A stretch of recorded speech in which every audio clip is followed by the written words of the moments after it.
Bueno, muy buenas tardes. Vamos a tocar dos temas que son de importancia en la salud pública mundial. Tal es así que hay fondos especiales de las Naciones Unidas, ¿no?, para SIDA, tuberculosis y malaria. Son tres enfermedades muy severas que ocasionan gran mortalidad en el mundo, ¿no? De ellas vamos a tocar dos, ¿no? Así que empezamos con tuberculosis. En tuberculosis, algunas características, y en general las características de los gérmenes, hacen de alguna manera o se traducen en la clínica, en la epidemiología y en las herramientas de diagnóstico, ¿no?, que vamos a emplear. Así que vamos a ver en principio que el Mycobacterium tuberculoso, ¿no?, es un agente patógeno. Uno de estos de aquí, ¿verdad?, es patógeno. ¿Qué significa patógeno? Patógeno significa que ocasiona enfermedad a pesar de un buen sistema inmune. Un agente oportunista, por el contrario, es un agente que ocasiona enfermedad si nuestras defensas están bajas, ¿no?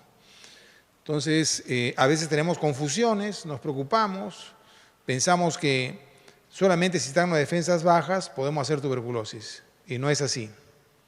Es un agente patógeno y eso debe quedar claro para todos. Por cierto que si nuestras defensas están bajas, será peor, ¿no? Segundo concepto es que es un bacilo de reproducción lenta. No es tan rápido como si pedimos un urocultivo para ver una infección urinaria, ¿no?, en que al día siguiente o 2 días ya creció la Escherichia coli o cualquier otro germen, ¿no? Pues acá no. Si pedimos un cultivo, van a pasar de 2 a 6 semanas para que crezca, ¿no? Miren qué lentito se reproduce.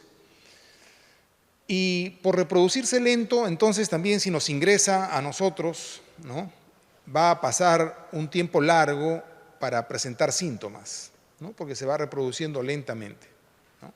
Entonces, esta característica de tener una reproducción lenta ya nos hace ver que desde el punto de vista de la transmisión, desde el punto de vista epidemiológico, va a ser más lento, ¿no? E inclusive es probable que no reconozcamos dónde nos expusimos, ¿no?, porque nos ingresó ahora y como se reproduce lentamente, ni podemos acordarnos o identificar el lugar donde pudimos haberla adquirido, ¿no? Entonces, esta característica ya genera alguna repercusión o interpretación epidemiológica, ¿verdad? Es un agente intracelular.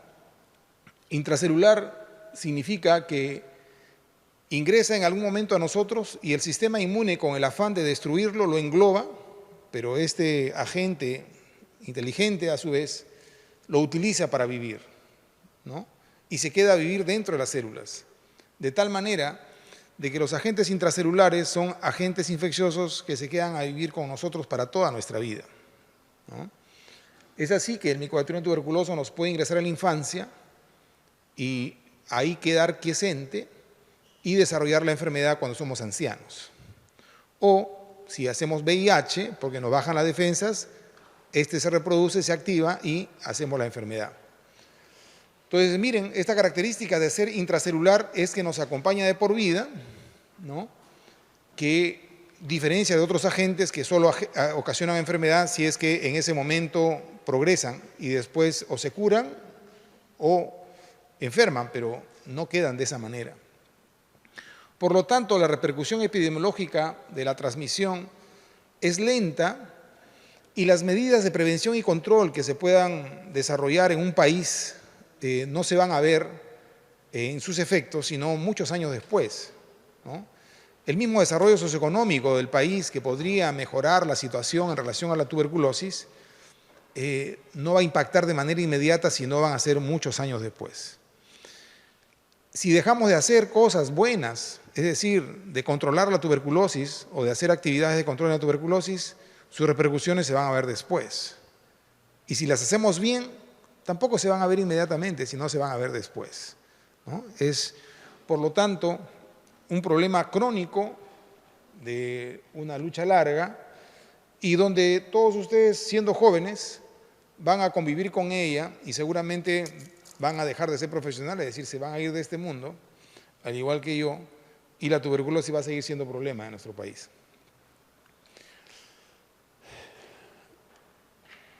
Dios santo, la siguiente podría pasar.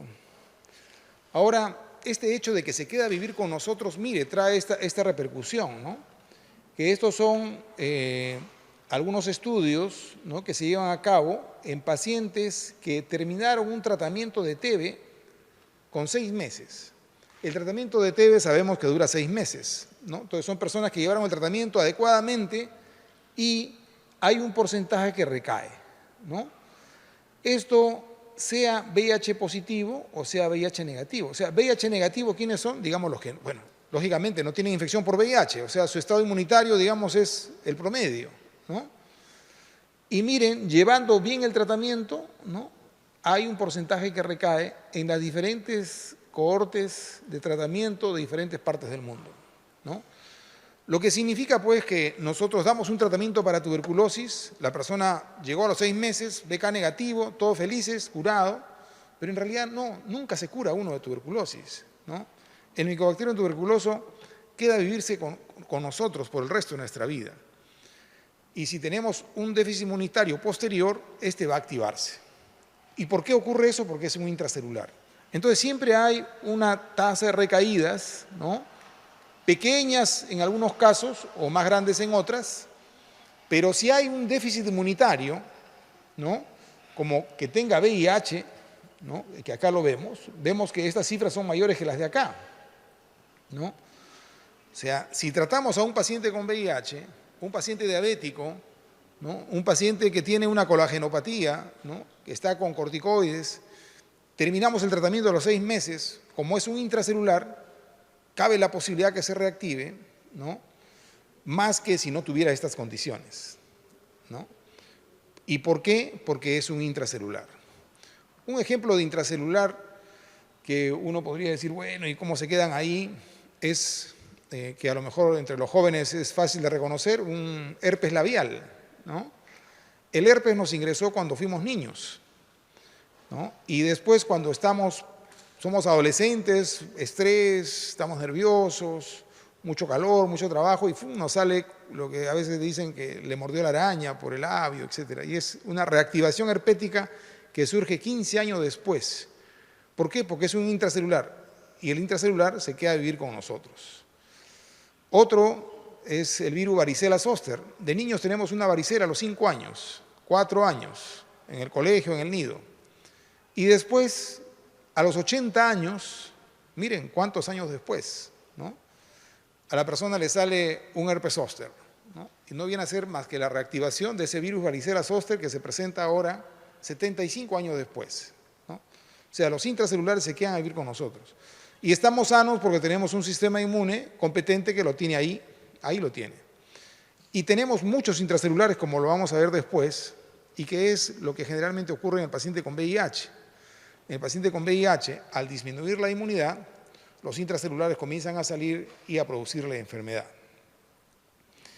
Muy bien, entonces el Mycobacterium tuberculoso es uno de estos, ¿no? Por lo tanto, lo difícil que se hace luchar, pues, contra ellos, ¿no? Siguiente. Este es un gráfico, no sé si se logra ver bien, o yo soy que estoy sin lentes, pero en general tenemos que estos son pacientes que recibieron tratamiento, ¿no?, y se evalúa una cohorte retrospectiva de 13 años. En 3 pacientes que terminaron tratamiento hace 13 años, hace 12, hace 7, hasta hace pocos años, ¿no? Y donde se ve sus pruebas de biología molecular a través de una prueba genética, y se ve que sus cepas que tuvieron cuando se enfermaron y después cuando recaen, ¿no?, es decir, algunos años después, hacen nuevamente tuberculosis, y se ve si es la misma cepa, quiere decir que es una reactivación, ¿no? Y si es que es una cepa diferente, quiere decir que se infectó nuevamente, ¿no? Y aquí lo que observan es que hay algunos pacientes que recaen, ¿no? En el primer año, por decir, el 55% de todos los que recayeron el primer año, ¿no? Al segundo año van recayendo un poco menos, ¿no? Esto es la misma cepa, ¿no? Y cuando es una reinfección, al encontrar que es otra cepa, también puede ocurrir. Y esto se va incrementando conforme pase el tiempo, ¿no? Aquí hay dos conceptos, ¿no? Un concepto es, nuevamente, que si es un intracelular, puede salir, ¿no?, en el transcurso del tiempo. Seguramente va a salir al año siguiente o al otro año, conforme pase el tiempo, será menos probable. Pero el otro concepto es la reinfección. Si nosotros somos unas personas que vivimos en un medio donde hay mucha tuberculosis, porque pues esa es nuestra condición socioeconómica, donde el señor de la tienda tiene tuberculosis, el profesor tiene tuberculosis, no sé, hasta la monja tiene tuberculosis, y yo hice tuberculosis, me curo, no quiere decir que ya me inmunicé y ya no me va a dar tuberculosis nuevamente. Si yo regreso a ese ambiente y estoy en ese ambiente, es posible que me reinfecte y haga enfermedad nuevamente. O sea, la tuberculosis no genera una inmunidad o no protege de otro episodio de tuberculosis futuro. Y eso es lo que vemos aquí, ¿no? La reinfección. O sea, los pacientes se reinfectan con otra cepa luego de haberse curado de tuberculosis en los años siguientes. ¿Está bien? Muy bien, siguiente. Y otras características que tiene este germen, ¿no?, es que siempre llegamos tarde para el diagnóstico, ¿no? Y llegamos tarde porque la persona comienza a tener el primer mes, el segundo mes o el tercer mes de enfermedad, comienza a tener pues fiebre, escalofríos, decaimiento, pérdida de apetito, malestar general, ¿no? Y también alguna tos, ¿no? Pero si le pedimos un frotis, un examen de esputo, este va a salir negativo. ¿Por qué? Porque se requiere cierta cantidad de bacilos, ¿no?, 10.000 bacilos por mililitro, para que la baciloscopía salga positiva, ¿no? Entonces, si tenemos 5.000 bacilos y estamos con todos malestar general y vamos a un servicio de salud, nuestro frotis va a salir negativo, ¿no? Y sí tenemos tuberculosis, sino que la cantidad de bacilos que eliminamos es tan pobre que no se puede ver en una lámina, ¿no?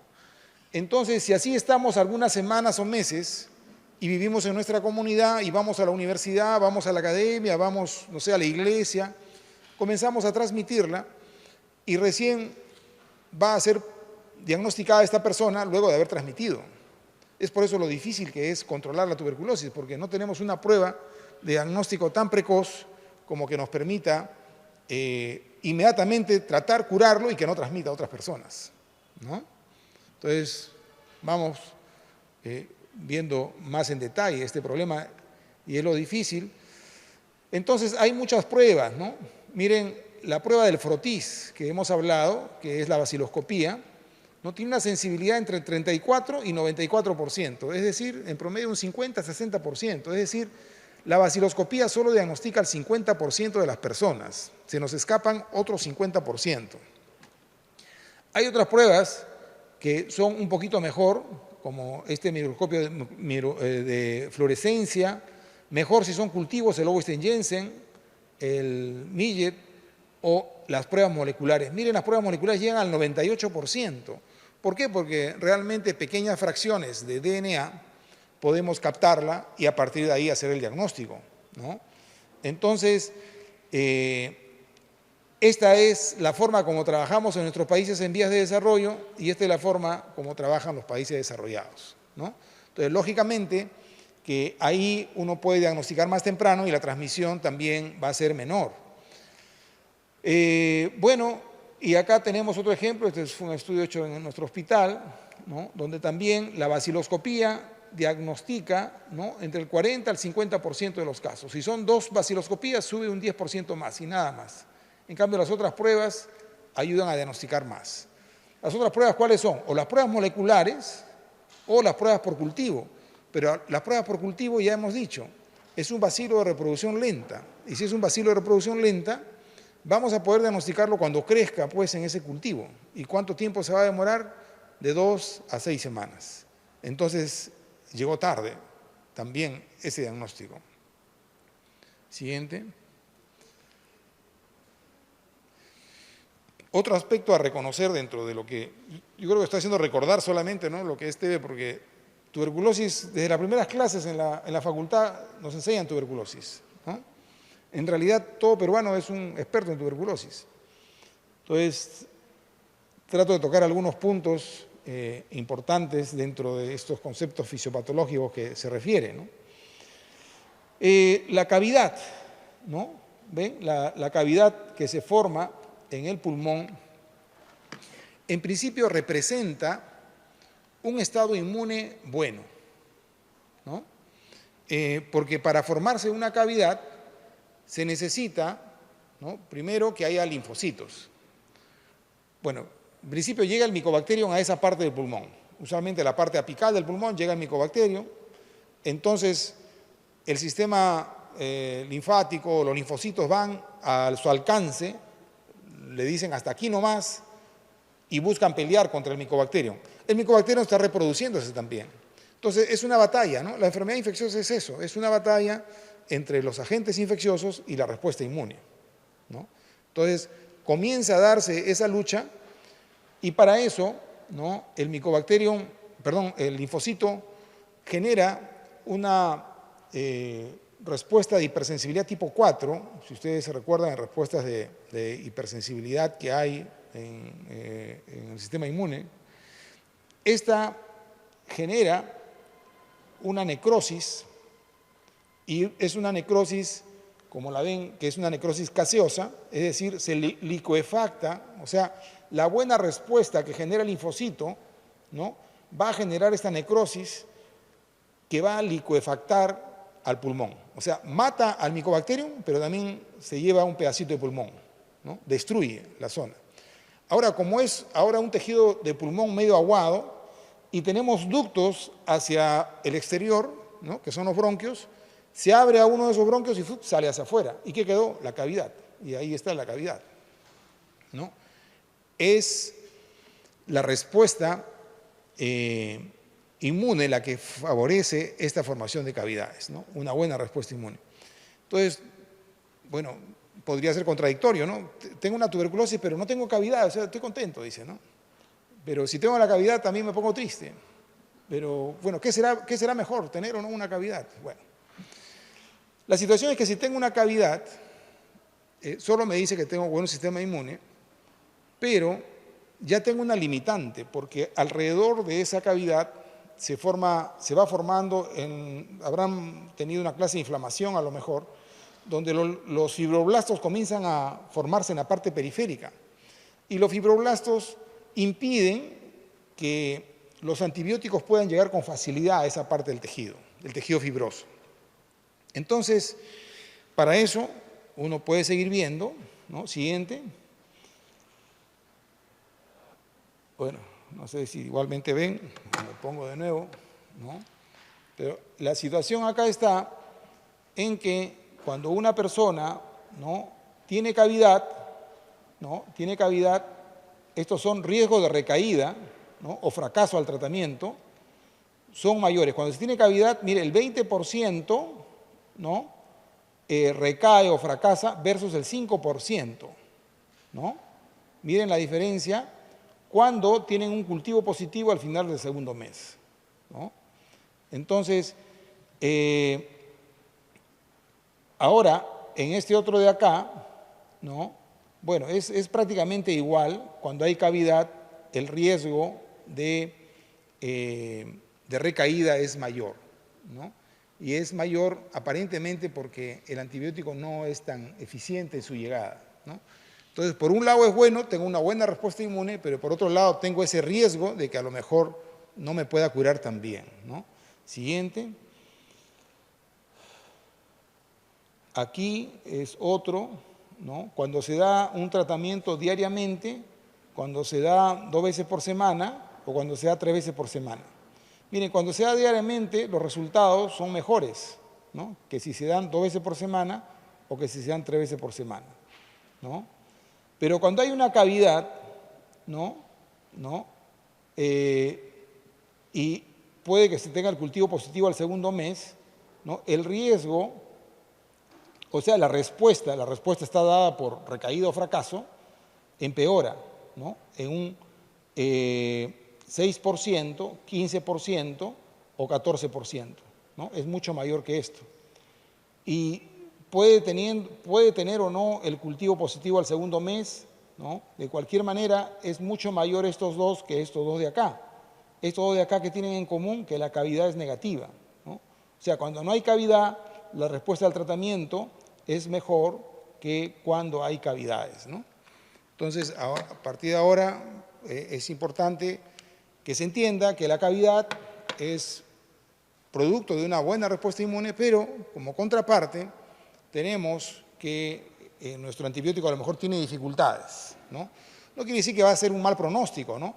Sino significa que debemos tener cuidado y al final del segundo mes, es decir, cuando terminamos la primera fase de tratamiento, tenemos que tener cuidado cómo está el cultivo. Si el cultivo está negativo, ok, pero si está positivo, a lo mejor el médico va a decir, vamos a ampliar un mes más la primera fase, ¿no? O sea, tengo que todavía limpiar bien esa cavidad. ¿Está bien? Siguiente. Aquí es para ver la tuberculosis pulmonar en el inmunosuprimido, ¿no? El ejemplo que tenemos es un paciente con VIH. Un paciente con VIH, ¿no?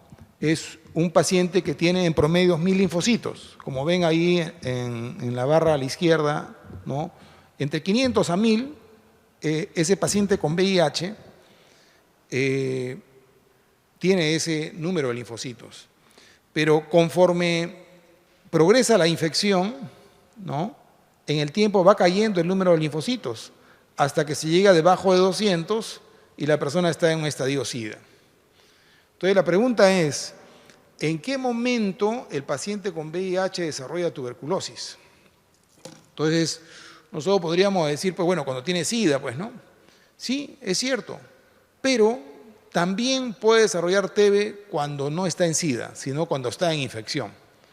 ¿Por qué? Porque habíamos dicho que el Mycobacterium tuberculoso es un agente patógeno y como agente patógeno puede ocasionar enfermedad sin importar el sistema inmune, aún teniendo un buen sistema inmune. Podemos hacer enfermedad, es decir, con 1000 linfocitos acá, por decir nosotros que no tenemos VIH, entre comillas, podemos hacer TB.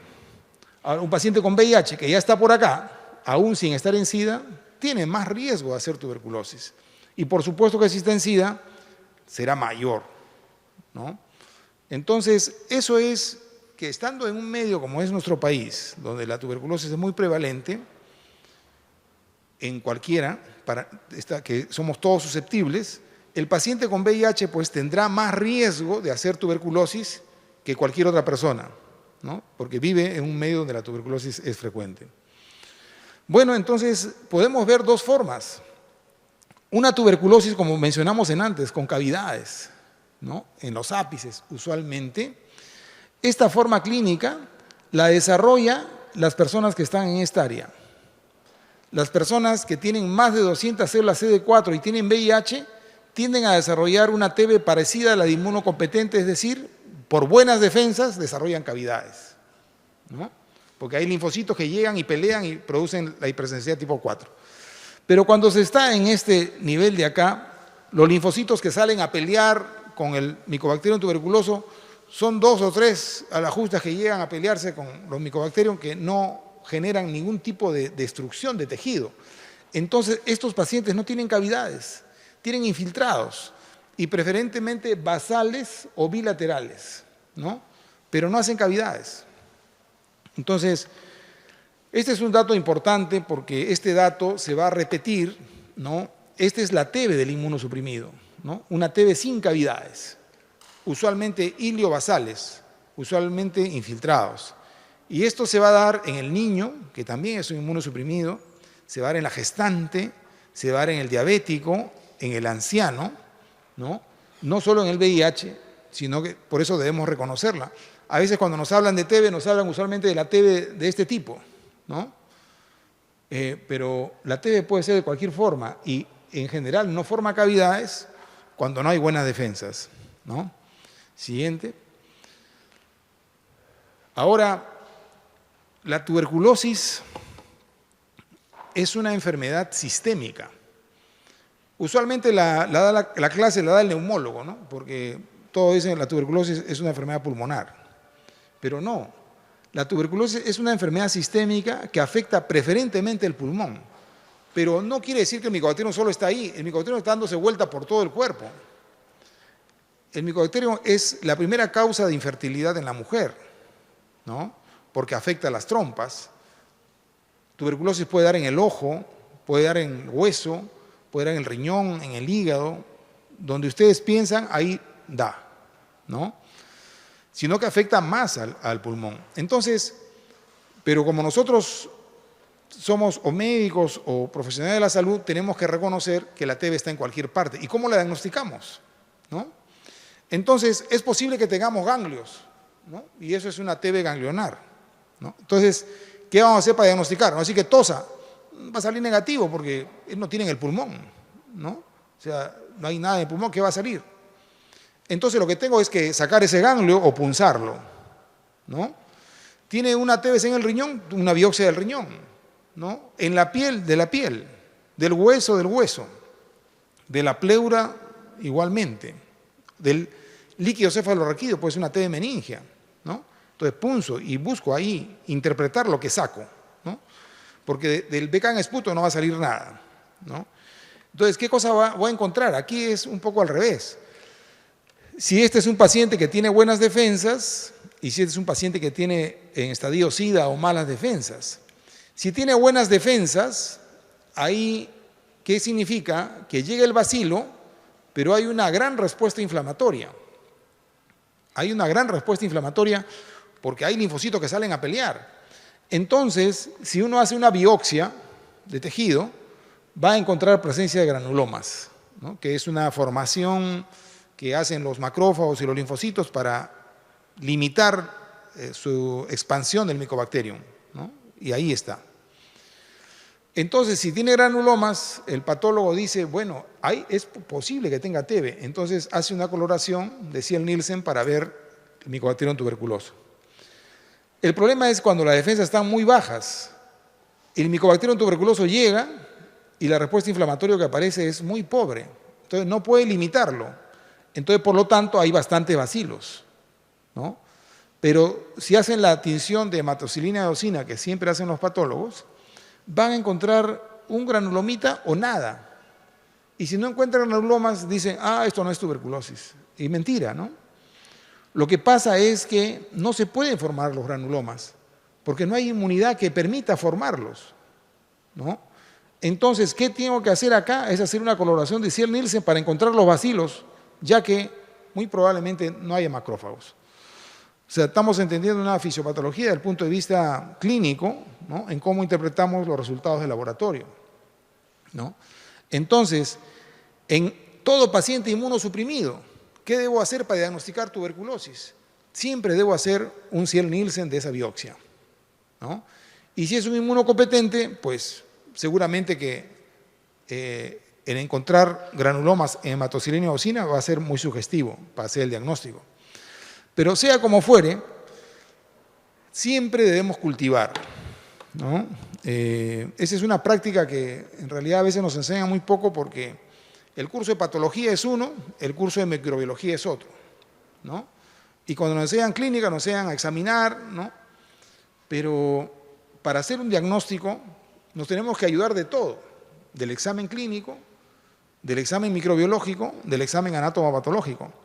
Entonces, si le vamos a sacar un ganglio, porque pensamos en tuberculosis, tenemos que sacarlo, ¿no? Y cortarlo como si fuese un pan, ¿no? Lo cortamos y un pedazo se va para anatomía patológica, para que le hagan las coloraciones con hematocilina y eosina, y el otro pedazo se va al laboratorio de microbiología para hacer el estudio microbiológico. Uno dice, bueno, ya parto la mitad y lo mando, pero no es tampoco así, sino es en qué frasco lo meto, ¿no? Porque en uno tengo que meterlo en un frasco con formol, ¿no? Y el otro pedacito tengo que meterlo en un frasco con suero fisiológico, ¿no? Entonces, porque si lo meto los dos en formol ya no se puede hacer ningún cultivo, ¿no? Entonces, es la situación que tenemos que, en base a todo esto, cómo nos movemos para pedir nuestros exámenes, ¿no? Porque es siempre antagónico. Mucho germen, poca inmunidad. Mucha inmunidad, poco germen, ¿no? Porque la enfermedad infecciosa es producto de la interacción del agente infeccioso con la respuesta inmune. Y su interpretación de eso va a ser los síntomas, los hallazgos de laboratorio y los exámenes que nos atreveremos a pedir, ¿no? Inclusive ven los radiográficos. Siguiente. Otro aspecto en tuberculosis es la transmisión, ¿no? Su transmisión. Miren, esta es una persona que tose, ¿no? Y yo acá también estoy hablando, ¿no? Y estamos eliminando gotitas, ¿no? Hay unas gotitas que caen a los 2 metros. O sea, las gotitas más pesadas, más grandes, caen a los 2 metros. O sea, estoy hablando, está cayendo acá hasta el fierro que está ahí. Pero mis gotitas pequeñas, ¿no? Que yo estoy hablando ahorita, están llegando hasta el último, hasta allá, ¿no? Y lo está respirando esta persona, ¿no? Si toso es peor, ¿no? Entonces, hay que saber que nosotros tenemos 2 tipos de gotitas, ¿no? Unas pequeñitas y otras grandes. Las pequeñitas se están generando en la parte inferior, en el pulmón, en los alvéolos, y las grandes se están generando en la parte superior, ¿no? Entonces, estas gotitas que salen del pulmón son las más peligrosas, son las que transmiten la tuberculosis. Entonces, esas gotitas, si yo tengo tuberculosis, están llegando a todos sus pulmones durante estas 2 horas, ¿no? Y siguiente. ¿Y cuánto tiempo inclusive pueden quedarse esas gotitas? Como pesan poco, o sea, luego regresamos al anterior, todo es tan maravilloso en la biología y lo que pasa en la naturaleza, que estas gotitas flotan, ¿no? Y flotan a la altura del tamaño de una persona, ¿no? No se van ni tan arriba ni se caen, porque el Mycobacterium tuberculoso necesita transmitirse. Los microorganismos son seres vivos, inteligentes biológicamente, que no quieren que su especie desaparezca. Entonces todo está precisamente o fríamente calculado, ¿no? Entonces es así como llega a personas a este nivel. Inclusive podríamos terminar la clase hoy día, ¿no? Cerramos la puerta y esas gotitas quedan suspendidas a esa altura. Y los que vienen mañana a clases se infectan, ¿no? En general pueden estar hasta 48 horas esas gotitas, ¿no? Entonces, ¿qué pasa si nosotros estamos atendiendo en un ambiente hospitalario? Siguiente, donde nos llegan pacientes pues, y hay cantidad en sala de espera. En esta sala de espera ni el paciente sabe que tiene tuberculosis, él está llegando porque está mal, está con fiebre, a lo mejor una tos, ¿no? Y el otro está llegando por diabetes, el otro está llegando por una artrosis, por lo que fuere, ¿no? O si subimos a una combi, ¿no? Y los viajes en combi, depende de la hora, pueden demorarnos hasta 1 hora dentro, ¿no? Y si hay alguien que está tosiendo, ¿no?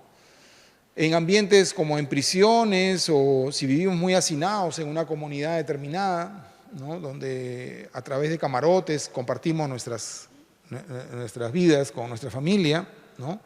El riesgo de transmisión pues será mayor, ¿no? Porque estas gotitas infectadas se quedan ahí de un paciente que las generó. Siguiente. Entonces, ahora con respecto al tratamiento, ¿no? Sigamos. En el tratamiento para la tuberculosis, desde que empezó, ¿no?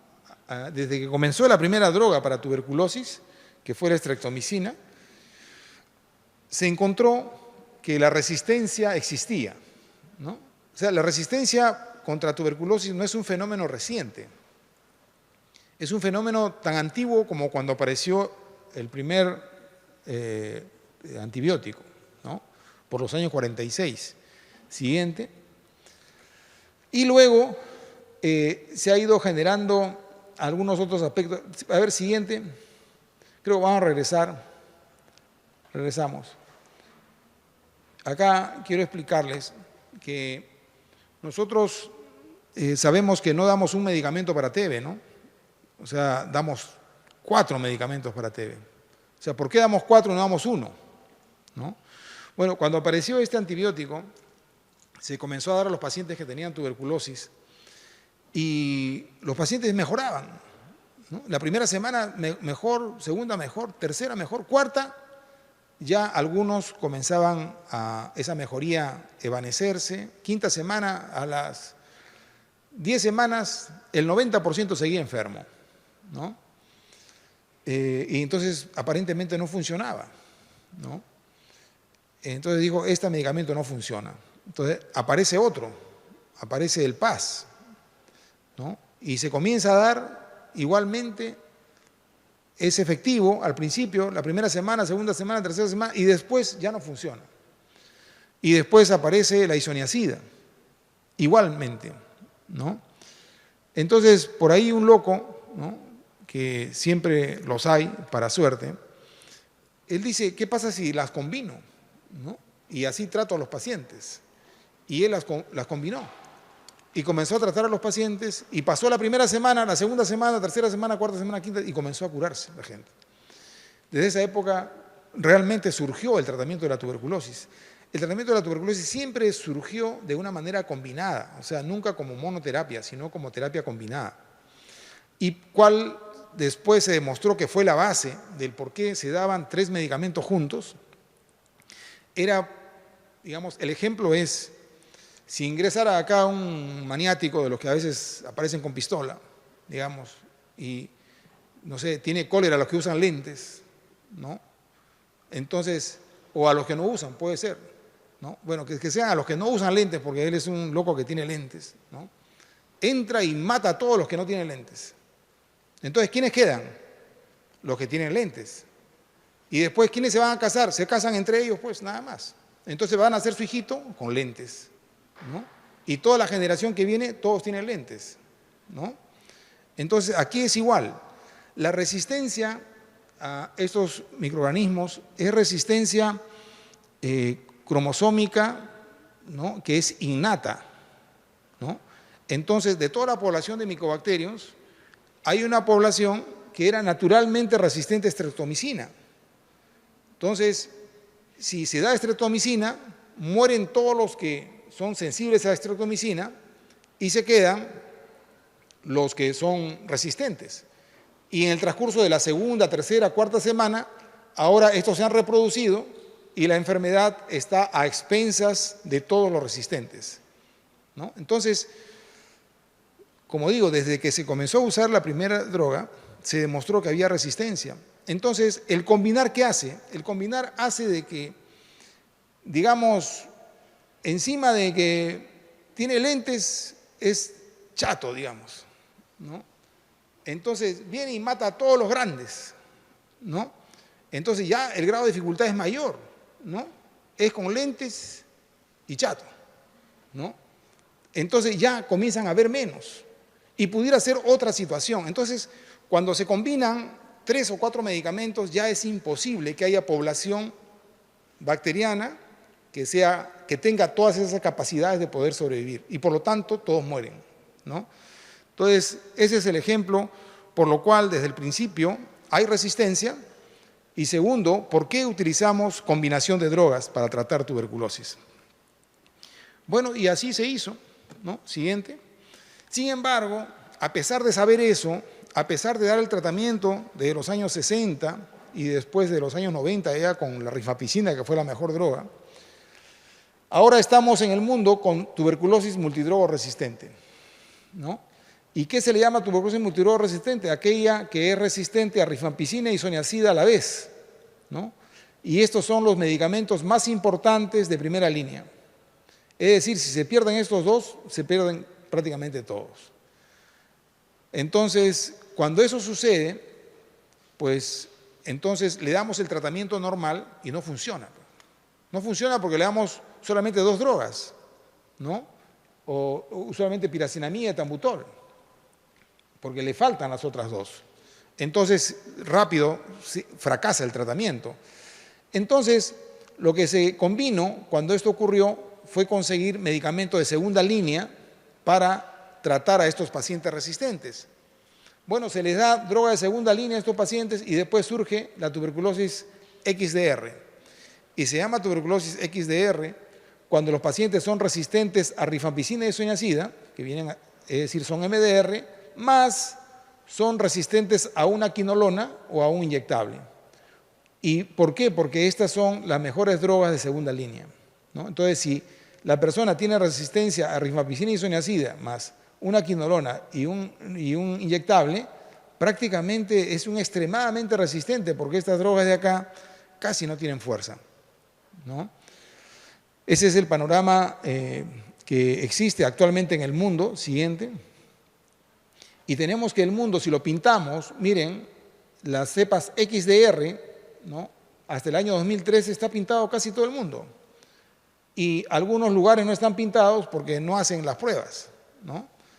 Pero en realidad, es decir, a pesar de saber cómo tratar, ¿no? No hemos podido tener tanto éxito, ¿no? A pesar de ser drogas eficaces, ¿no? Que ya se sabe que son 6 meses y todo, en el mundo, porque podríamos decir en el Perú hacemos las cosas mal, ¿no? Pero no, es el mundo que está rojo, ¿no? Entonces, no ha funcionado. ¿Y por qué no ha funcionado? Porque el megatrón tuberculoso pues, es un agente, es un ser vivo, ¿no? Y como ser vivo, no quiere morir, ¿no? Y él busca escaparse a las agresiones que existan. Es algo normal en cualquier ser vivo, ¿no? Siguiente. Y este es un ejemplo de ello, ¿no? Tenemos un microbio que se reproduce y no es que sean exactamente iguales. O sea, ¿quién de ustedes es exactamente igual a su papá o a su mamá? Serán parecidos, pero no iguales. Entre hermanos son iguales, tampoco son iguales. Ni dos gemelos son iguales. Algo de diferencia hay. Pero bueno, podrían ser ya iguales si quieren. Pero la mayor parte de la descendencia no es igual. Serán parecidos. Acá tiene un cachito rojo, acá no, y después un gorrito rojo, y después y así, y así.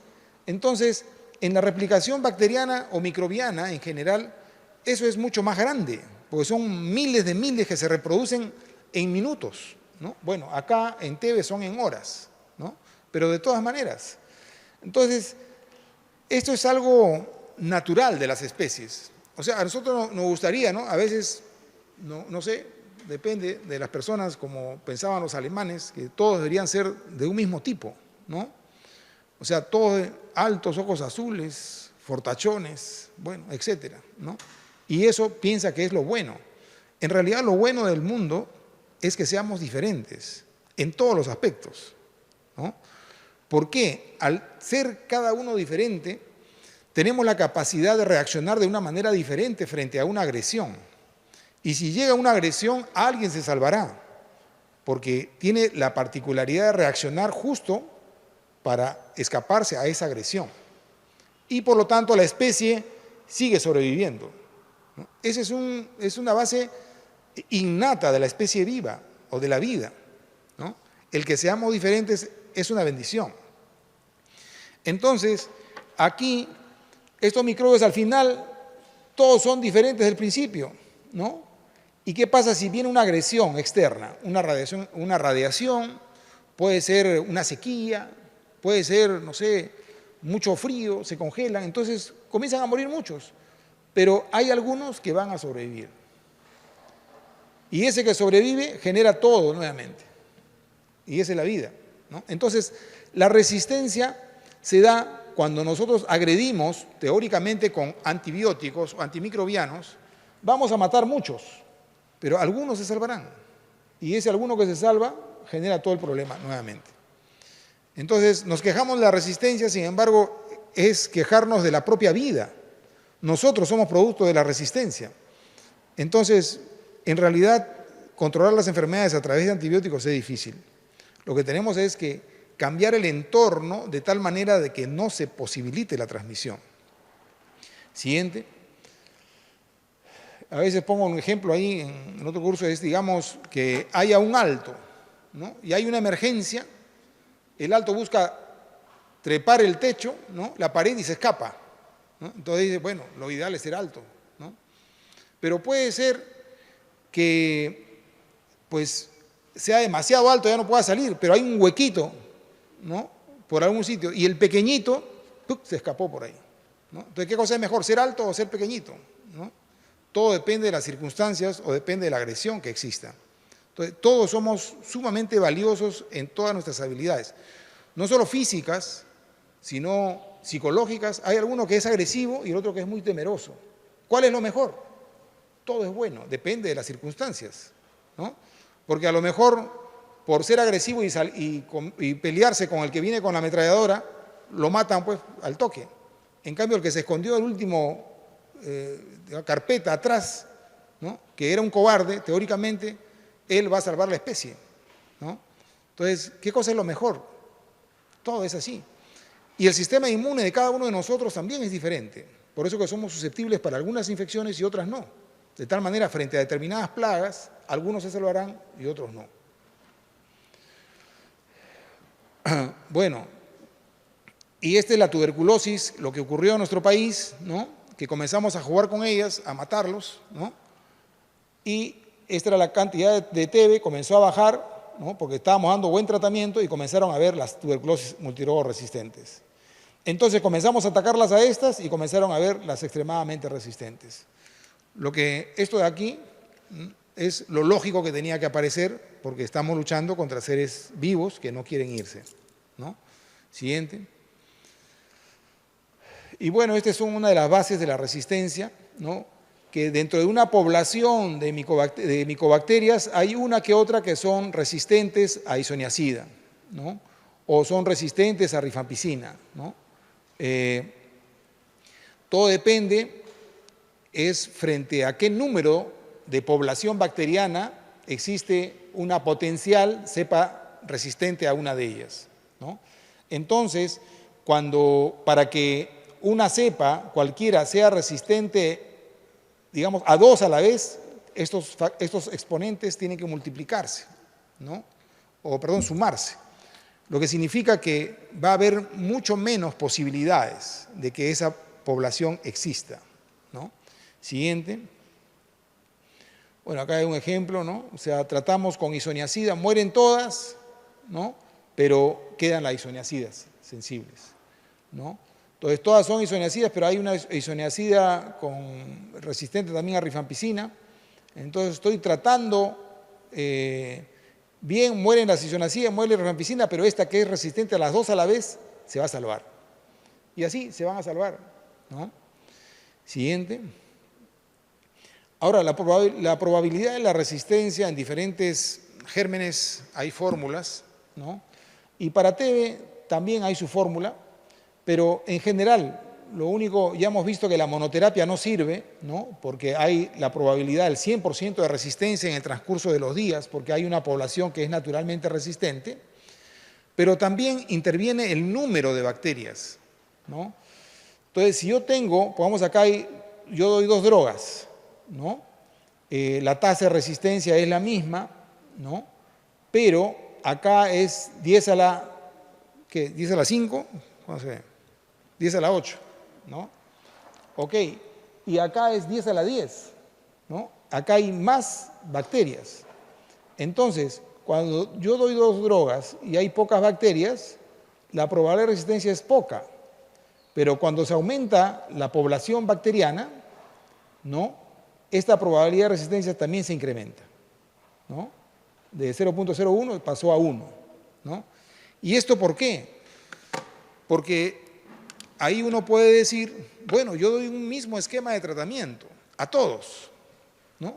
Pero sin embargo, dentro de todos hay algunos que son inmunosuprimidos. Y esos que son inmunosuprimidos tienen más bacilos, porque no hay sistema inmunológico que lo está controlando, entonces tienen más población bacilar. Entonces, si yo trato a pacientes con mayor población bacilar, lo más probable es que haya por ahí más posibilidades de cepas resistentes porque hay mayor población bacilar. Y finalmente es probable que fracasen mis tratamientos más en los inmunosuprimidos o recaigan más los inmunosuprimidos, y eso por los estudios que se hacen está documentado, ¿no? Entonces,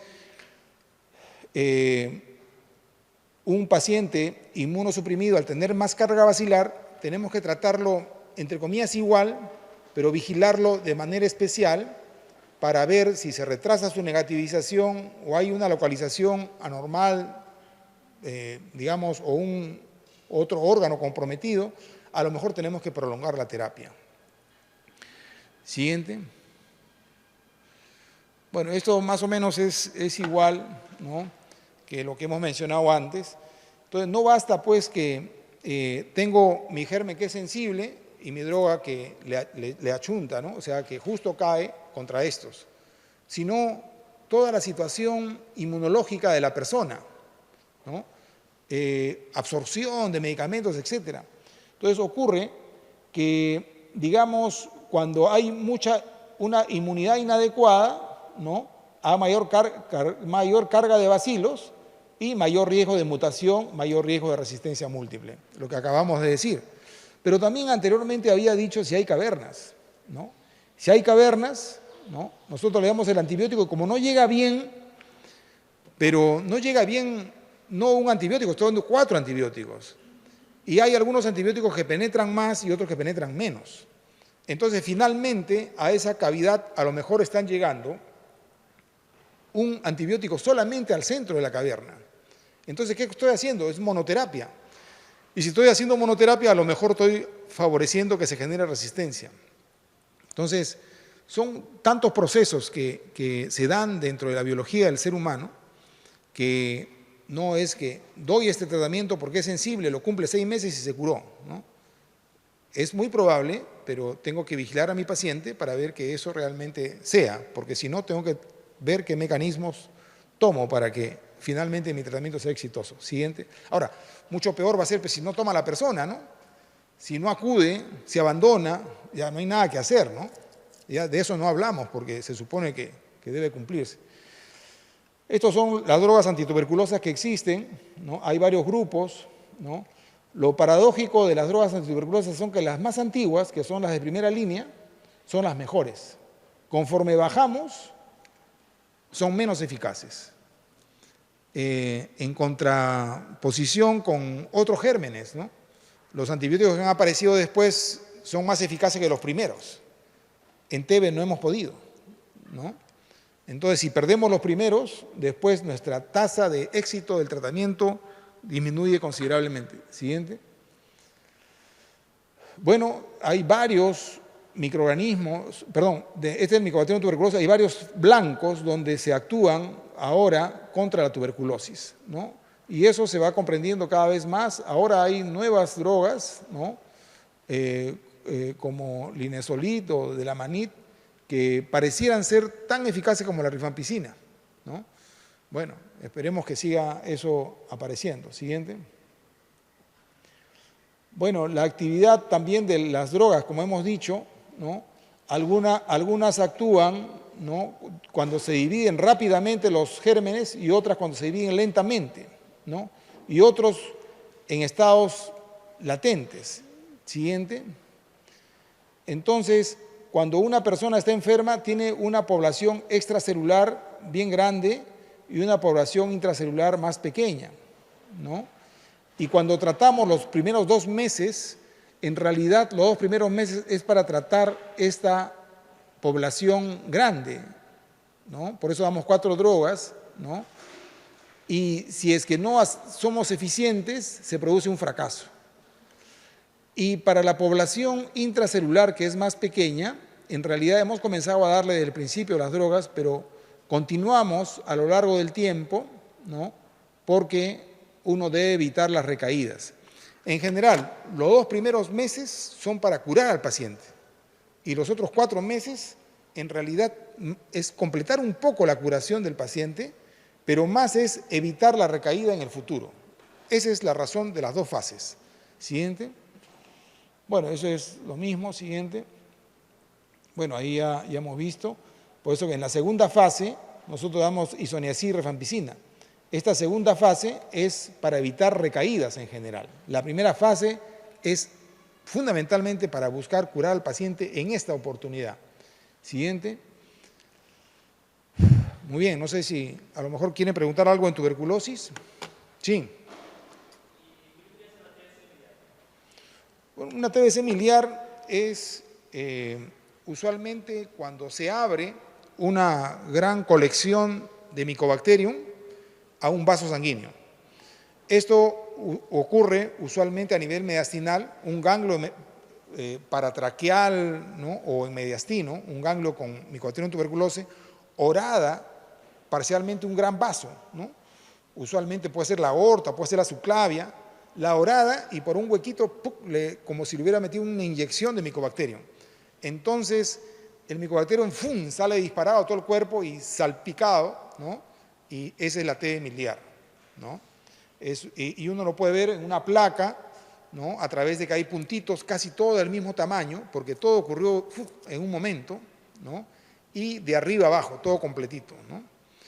A diferencia de una diseminación broncógena, cuando es en pulmón, a veces tenemos por decir, esta cavidad, ¿no? Que se produjo una necrosis gaseosa y se abre el bronquio, pero en la intención de toser y nuestra desesperación, el paciente tose y lo respira. Entonces, se disemina la TB a varias partes, ¿no? Salpicadas del árbol bronquial. Pero ahí vamos a ver de que las salpicaduras son un poco más gordas, más gruesas, y más domina un pulmón que el otro, ¿no? Entonces, acá es más intenso, acá es un poco menor, pero también puede ser bilateral. Pero en TBC miliar son del mismo tamaño y exactamente repartidas a ambos lados. ¿Sí? ¿Alguna otra pregunta? Bueno, tuberculosis realmente, como les digo, somos como Perú un país de expertos y yo diría el oftalmólogo es un experto en TB de ojo, ¿no? Y el urólogo de vías urinarias. O sea, la TB es muy, muy prevalente, ¿no? Y hay que buscar reconocerla en cada lugar. Y no será igual una TB en un paciente inmunocompetente que un inmunosuprimido. Y nuevamente, al inmunocompetente le da tuberculosis, ¿no? ¿Por qué? Porque es un agente patógeno, como lo hemos mencionado.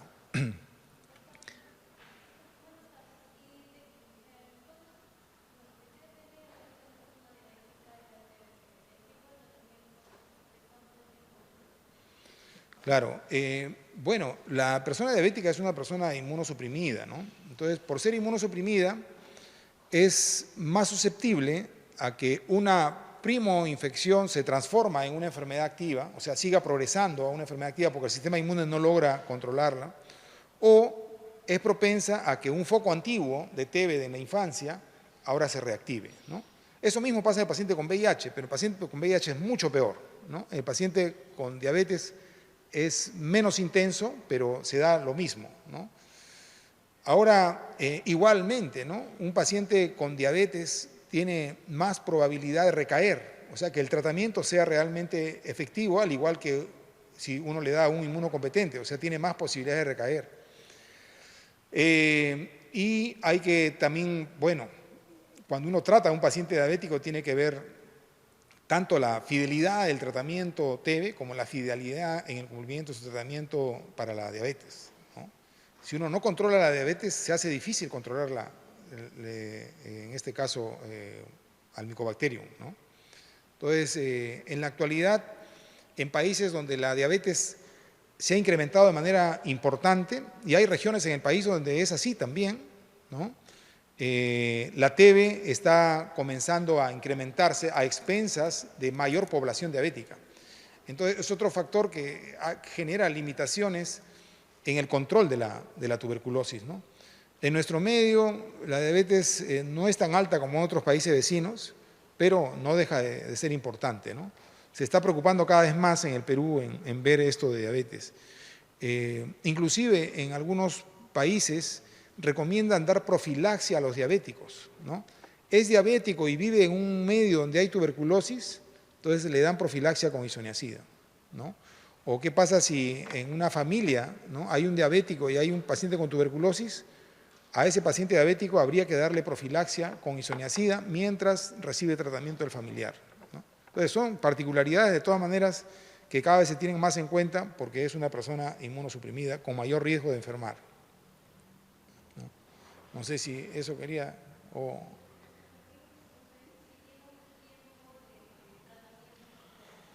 No, el tratamiento es el mismo, ¿no? O sea, para VIH, en VIH, claro, en VIH, ya que hay más estudios, hay más información y también hay grupos que son que luchan contra la tuberculosis y todo, se ha podido estudiar mejor y se ha visto que al paciente con VIH es conveniente prolongarle el tratamiento. Entonces, en la actualidad a un paciente con VIH se le dan 9 meses de tratamiento y no 6, ¿no?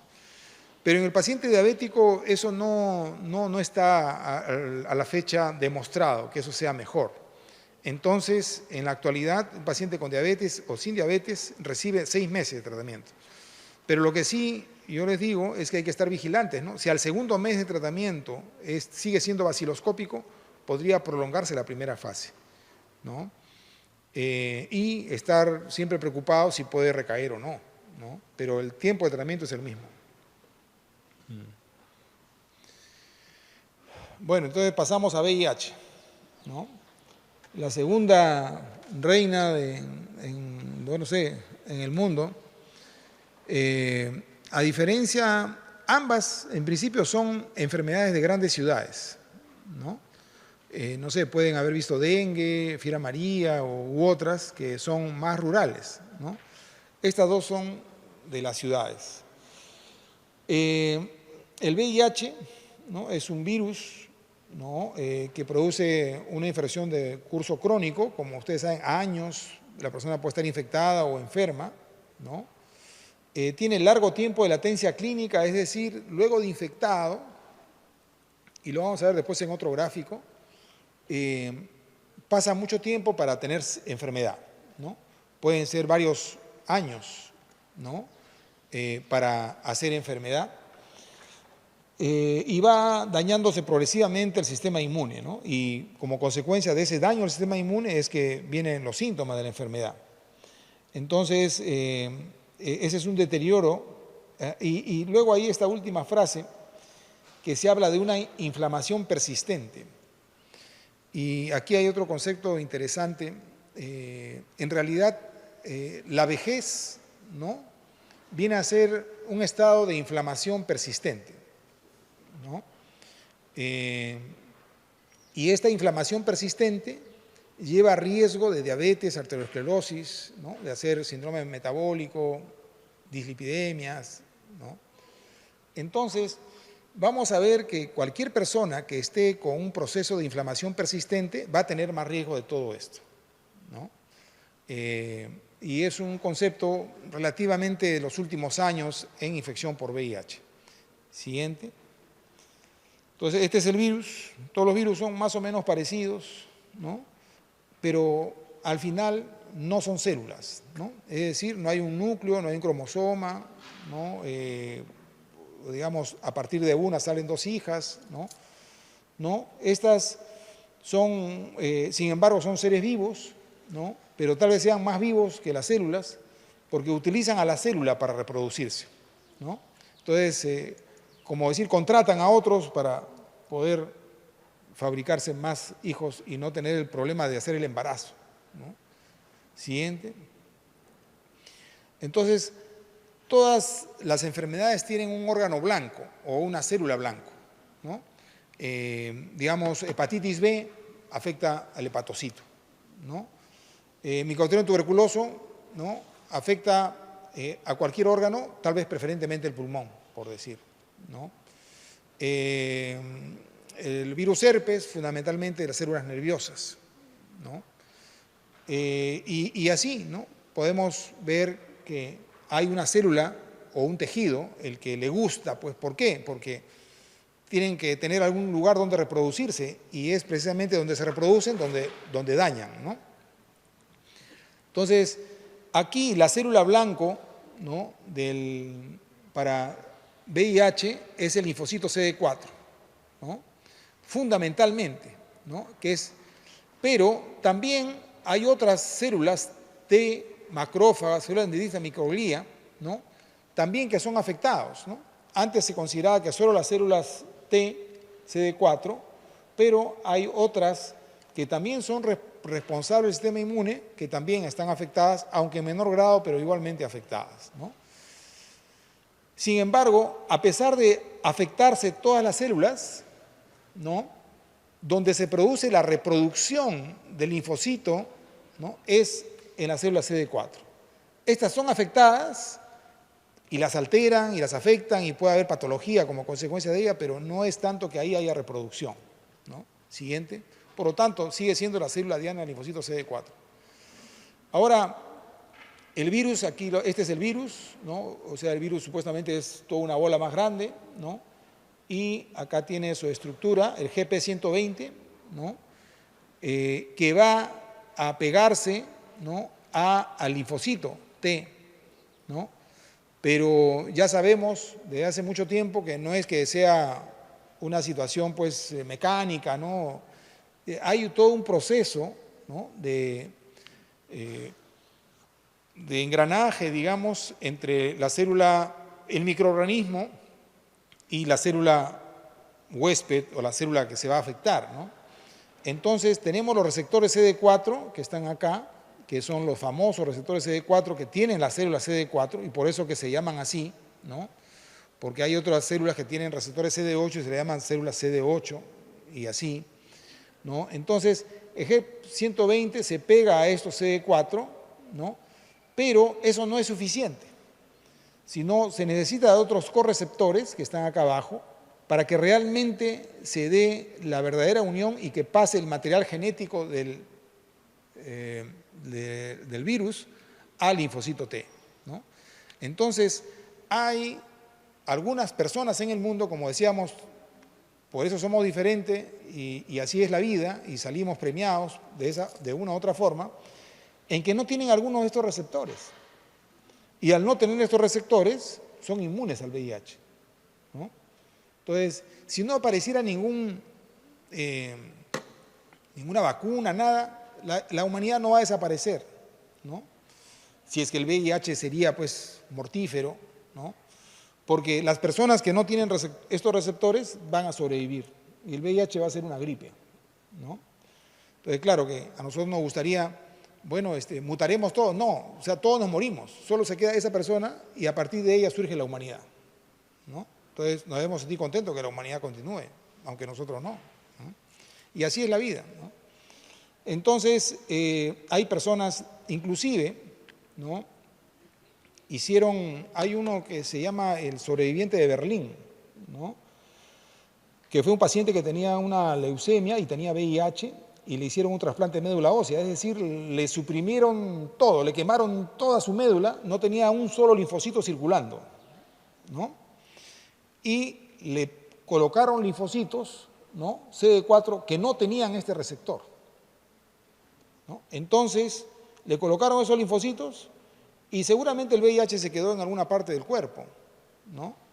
Pero estos linfocitos se proliferaron y fueron los nuevos linfocitos que tiene esta persona y el virus de VIH no tiene cómo entrar. Entonces, es la única persona curada de VIH en el mundo hasta la actualidad, ¿no? Es porque no tiene uno de estos receptores. Entonces, o sea él, o sea las personas que no se infectan, porque no tienen esa deficiencia, digamos, ¿no? Esa deficiencia que, al contrario, es una salvación, ¿no? Para el VIH, pero a lo mejor puede ser una desgracia para otra infección, ¿no? Y esa es la maravilla de la medicina y del mundo y de la biología en general. Siguiente. Entonces, finalmente, el virus deja su material genético, el RNA, ingresa, ¿no? Se abre y se transforma en una cadena de DNA, ¿no?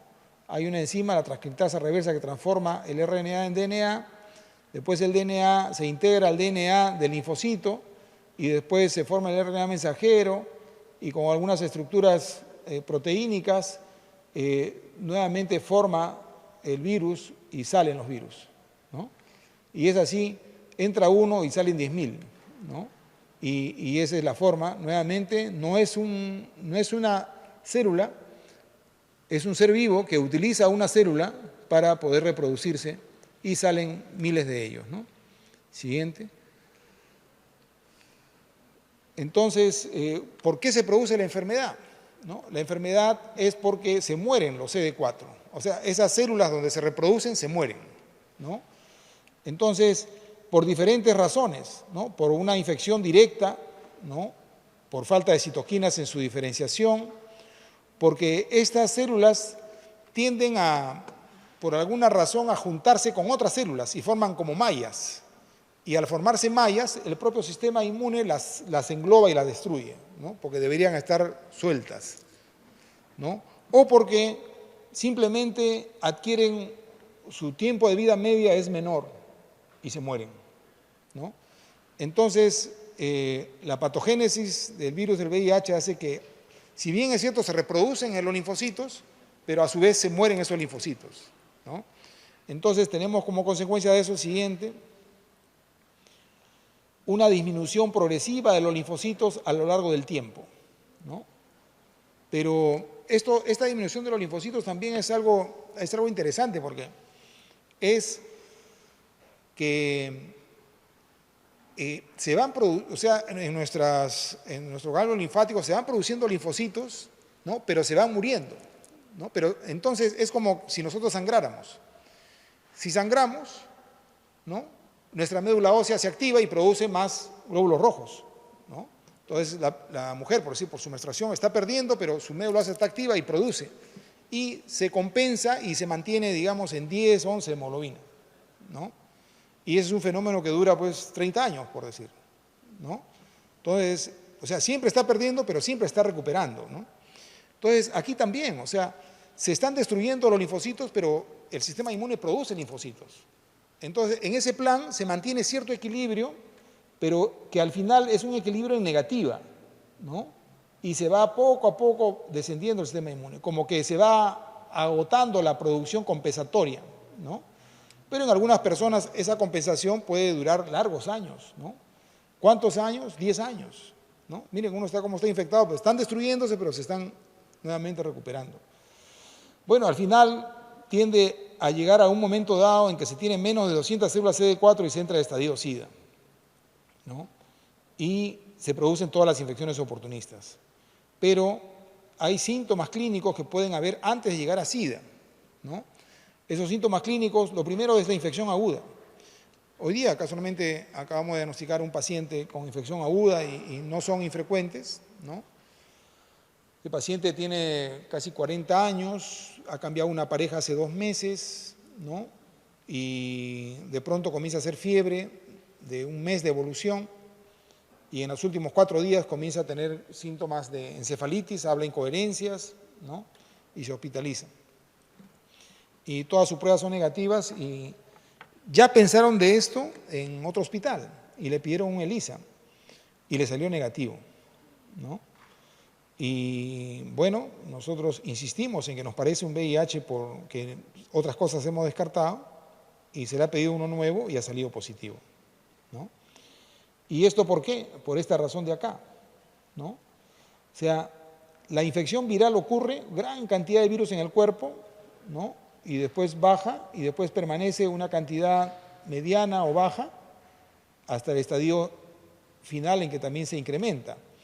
La situación es qué cosa hace bajar a esta cantidad de virus, es la propia respuesta inmune. O sea, en realidad se produce una respuesta inmune tratando de controlar al virus y lo controla, por eso que cae, ¿no? Esta es la respuesta inmune, ¿no?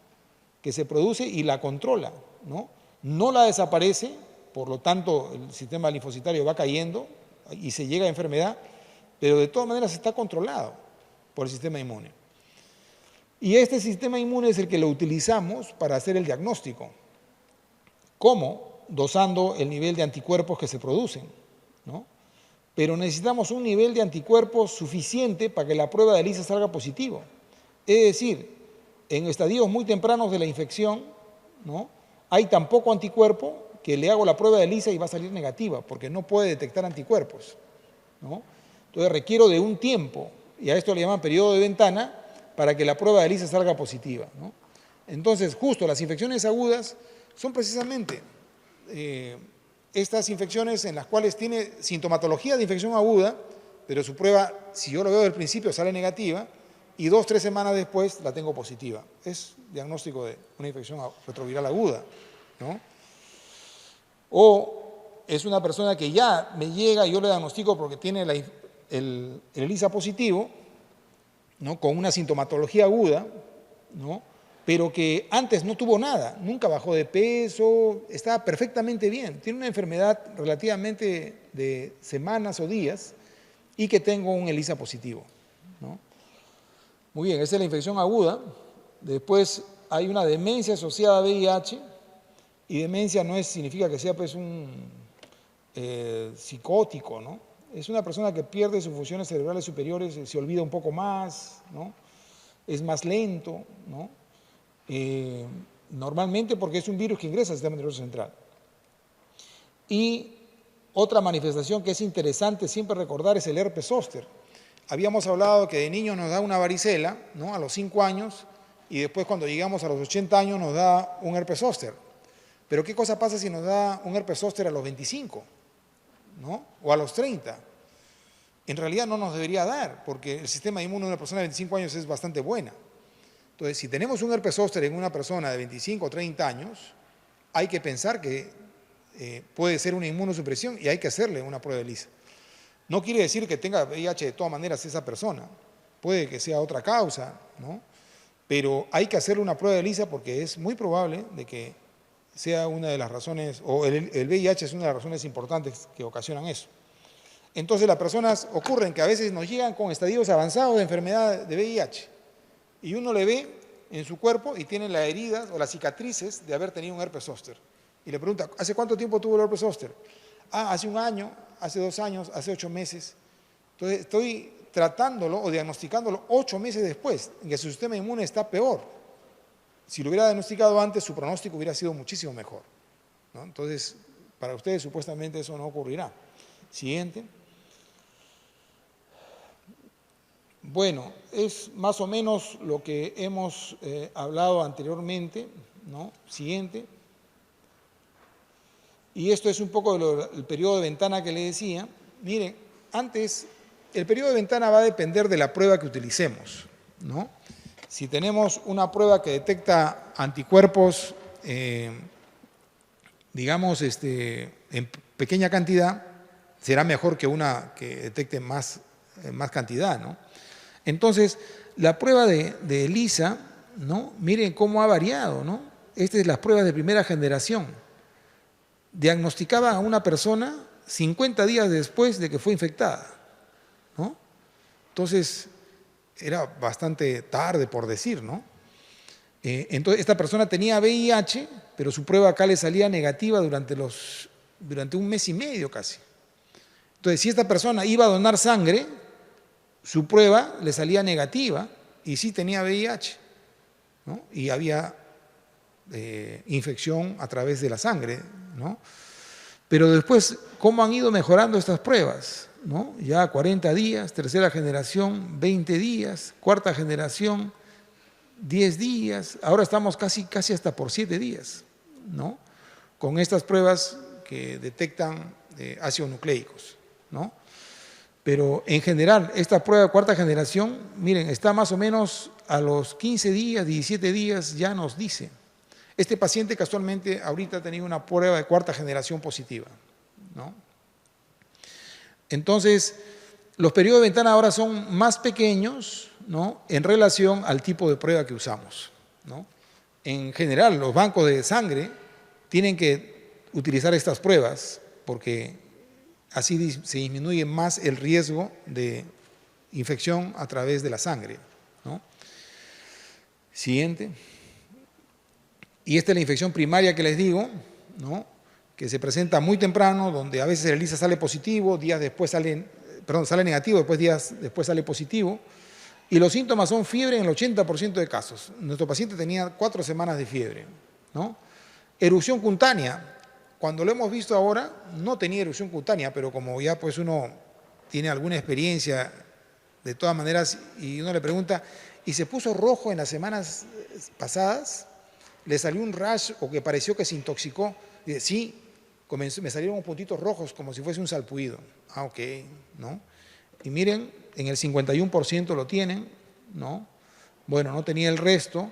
Y después, bueno, tampoco dice acá, pero sí ha tenido síntomas encefalíticos, ¿no? Pero hay síntomas, ¿no? Ahora, la situación es que puede no haber nada, ¿no? Y las mujeres generalmente no hacen síntomas, o los síntomas no se pueden precisar con facilidad. El hombre sí. Tal es así que hay estudios de infección aguda así mundiales, donde ponen avisos: si encuentran una mujer, pásanos la voz, para poder colectar y poder describir mejor los síntomas. ¿Por qué? No sabemos. Siguiente. Cuando se tiene el diagnóstico de la infección, hay que clasificarlo, ¿no? Y uno clasifica fundamentalmente en relación al nivel de la célula CD4. ¿Por qué? Porque hemos dicho que las células CD4 son las células diana, donde se reproducen, pero a su vez estas se destruyen, y la enfermedad va a ocurrir porque las células, al haber pocas, el sistema inmune no funciona. Entonces, cuando hay muy poca, menos de 200 células, se está en estadio SIDA, ¿no? Cuando se tiene más de 200, hasta 499, ¿no? Es un estadio 2, ¿no? Y si está más de 500, o sea, lo he pescado muy temprano a esta persona, tiene más de 500, ¿no? Y luego hay categorías clínicas A, B y C, ¿no? Que puede no tener síntomas, ¿no? Y tener más de 500 células, no tener síntomas o tener entre 499 y 200 o menos de 200. Tener algunos síntomas como herpes zóster, como mencionamos, o algunos otros, y enfermedades ya de SIDA claras, ¿no? Entonces, miren, lo lógico, ¿no?, es que un paciente con menos de 200 tenga infecciones, ¿no? Pero ¿cómo un paciente con menos de 200 puede estar asintomático? Puede ser. O cómo un paciente que tiene más de 200 células, casi 500, y puede tener enfermedad marcadora de SIDA, y puede ser. Y esto es porque en realidad sabemos bastante, pero no lo suficiente, ¿no? Sabemos que el sistema inmune está afectado principalmente debido al compromiso de la célula CD4, y por eso que la mayor parte de casos va a coincidir esto. Pero a veces hay pacientes que tienen 5 células CD4 y están asintomáticos. Quiere decir que otros elementos del sistema inmune, o sea, están jugando su rol en ese paciente, en protegerlo. O personas que tienen 350 células CD4 y están con síntomas de SIDA ya. Quiere decir de que esas células CD4 no son funcionantes tan adecuadamente, ¿no? Entonces, sabemos bastante, pero no lo suficiente. Lo que significa que el tomar el nivel de células CD4 es importante, ¿no? Pero hay que de todas maneras examinarlo y saber con las categorías clínicas ubicar a mi paciente si realmente es un inmunosuprimido a pesar de tener 500 células CD4. Siguiente. En general, conforme van cayendo las células CD4, aparecen un tipo de infecciones, más profundo otro tipo de infecciones, más profundo otro tipo y otro tipo y otro tipo, ¿no? Esto debe tener alguna razón, ¿no? Probablemente pues algunos gérmenes necesitan una mayor inmunosupresión para recién ser patógenos y otros no, ¿sí? Entonces nosotros cuando tenemos un paciente, digamos, con menos de 50, bueno, puede tener estas más todas estas, ¿no es cierto? ¿No? Y si tiene 200, tiene estas más todas las que están anteriores. O sea, ¿qué factores están relacionados a que esto ocurra? Eso no se entiende, pero algún factor debe haber, ¿no? Bueno, a propósito de esto que les digo, si uno tiene 200 puede tener neumocistis, criptococo y también puede tener sarcoma de Kaposi, más herpes o lo que fuere. Es el gran reto cuando uno trabaja frente a un paciente con VIH, porque el paciente llega por un problema, ¿no? Llega a lo mejor con un problema cerebral y con una limitación para caminar, ¿no? Entonces tiene una toxoplasmosis cerebral. Y entonces yo clínicamente digo, tiene un síndrome de focalización, su tomografía tiene toxoplasmosis, el tratamiento para toxoplasmosis, feliz, lo trató para toxoplasmosis, inclusive se mejoró, se va a su casa feliz con toxoplasmosis, curada. Y no le tomaron una placa de pulmones, o no le preguntaban si tosía, o no averiguaron si estaba con diarrea, o no examinaron piel y se veían si tenía sarcoma de Kaposi, ¿no? O no preguntaron si es que tenía dificultad para deglutir y tenía una candidiasis esofágica, ¿no? o no hicieron un fondo de ojo y veían si el citomegalovirus estaba activado. O sea, un paciente con VIH, al diagnosticar cualquier enfermedad infecciosa, tenemos que examinar todo y tratar de descartar todas las otras, ¿no? Porque no quiere decir que porque viene por esto, lo otro no puede tenerlo. Siguiente. Bueno, si una persona lógicamente tiene pocas células CD4, tiene más riesgo de morir, ¿no?, que si tiene más células CD4, ¿no? Entonces, si tiene menos de 100, tendrá mayor tasa de mortalidad que si tiene menos, ¿no? Siguiente. Esta es una situación interesante ampliando lo que mencionábamos en TB y VIH. Miren la interacción. El CD4, vamos a imaginar una persona que no tiene VIH, ¿no?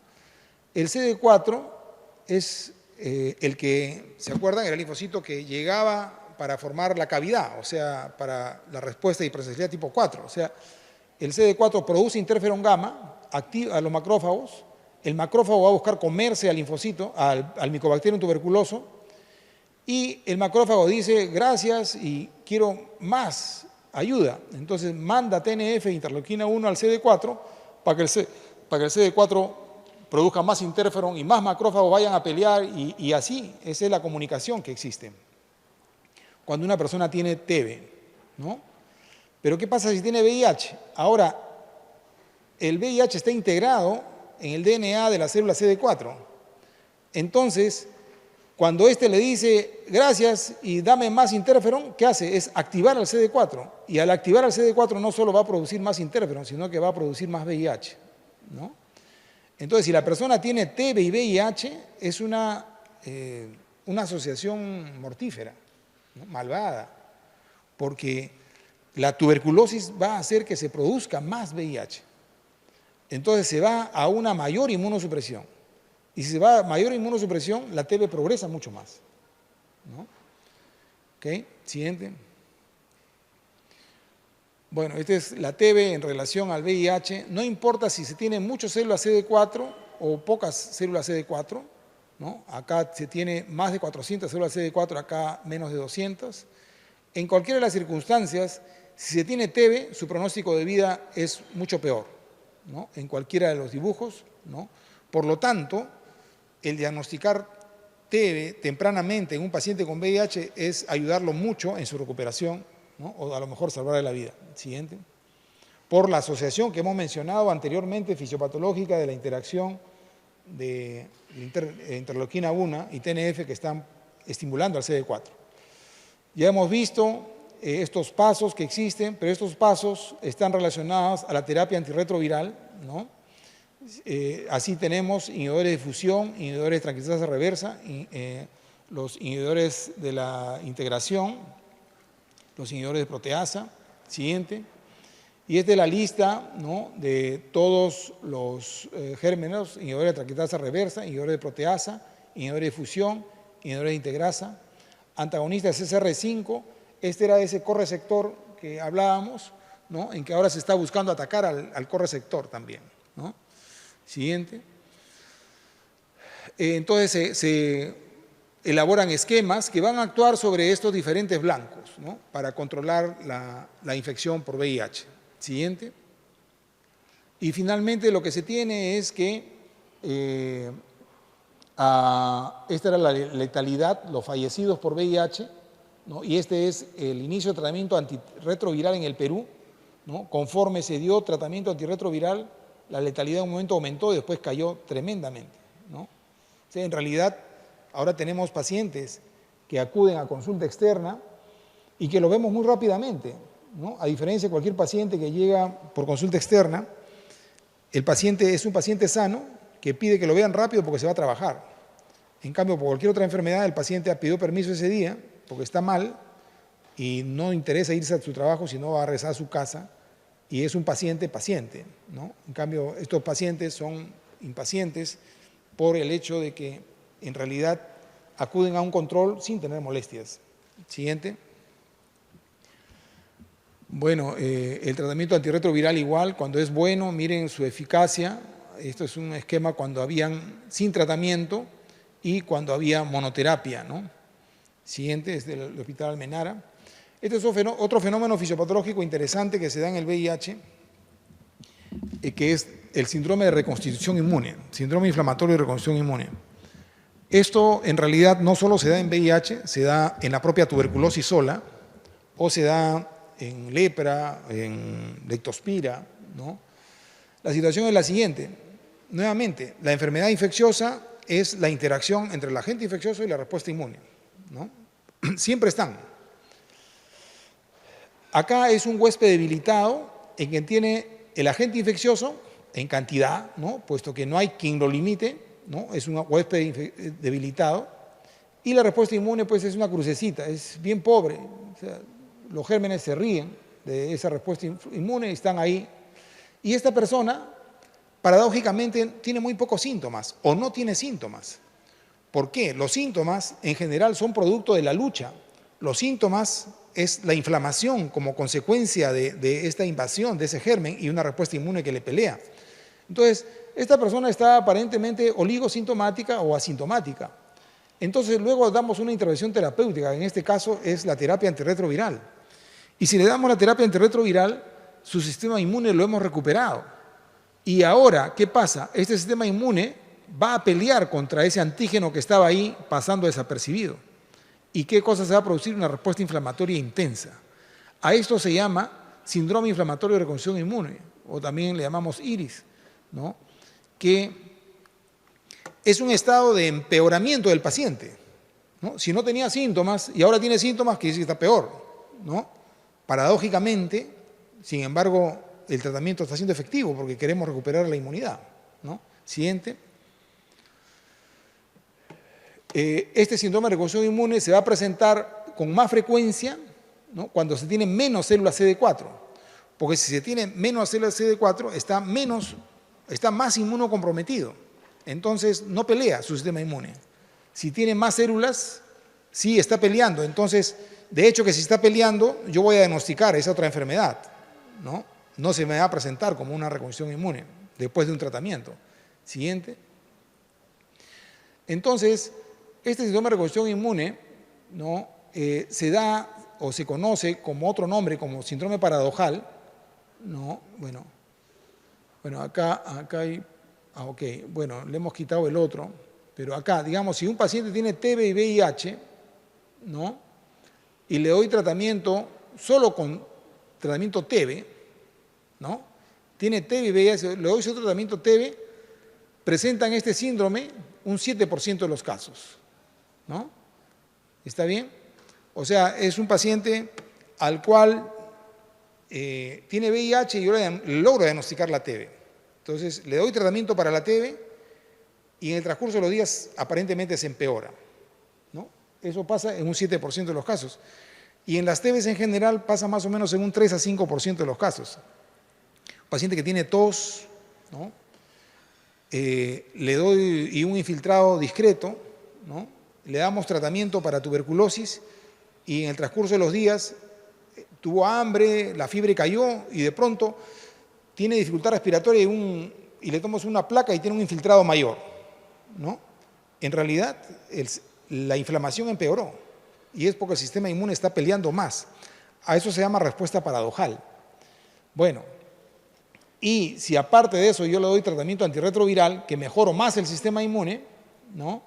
Esto se presenta, miren, casi 1 de cada 3, cada 4 pacientes, ¿no? Eso es lo interesante de este síndrome siguiente, que se puede dar si la persona tenía debajo un citomegalovirus, hepatitis B, hepatitis C, varicela zoster, virus JC, micobacteria típica, tuberculosis, criptococosis. O sea, cualquier germen puede producirlo, ¿no? Pero en realidad no es producido por el germen, sino es la respuesta inmune que era pobre y no peleaba. Entonces ahora le doy terapia antirretroviral, mejora la respuesta inmune y ahora pelea y se manifiesta, ¿no? Siguiente. Hay dos tipos, uno que se llama, si se diagnosticó la infección oportunista previamente, como en el caso ese que le diagnosticamos la TB y lo tratamos y le dimos tratamiento para TB y se empeoró, es una respuesta paradójica. Y si yo no lo diagnostiqué, y le doy tratamiento para targa y recién lo diagnostico porque se pone peor, ¿no? Es un desenmascaramiento. En realidad, a través del targa desenmascaré, ¿no?, la infección que estaba atrás, que estaba pasando desapercibida. Siguiente. Hay otro síndrome, que es el síndrome hemofagocítico, que se da en enfermedades infecciosas, en varias enfermedades, pero en VIH también, ¿no? En general, es un problema de interrelación con los linfocitos, es un desarreglo inmunológico, ¿no? Puede ser cualquier germen, al igual que el anterior, ¿no? Pero inclusive pueden ser algunas neoplasias en las cuales se puede presentar este síndrome hemofagocítico, ¿no? Es el sistema inmune, no se controla y destruye nuestras propias células. Siguiente. O sea, en general, nosotros tenemos el estímulo, se activa, ¿no?, la acción del linfocito, ¿no?, se produce la destrucción de la célula y el sistema inmune te dice, se detiene ahí. Listo, ya acabó la cosa. Pero acá es que se comienza a activar, se comienza a destruir la célula, pero no se puede destruir por alguna razón. Y por lo tanto, la respuesta de agresión del sistema inmune permanece y se perpetúa, ¿no?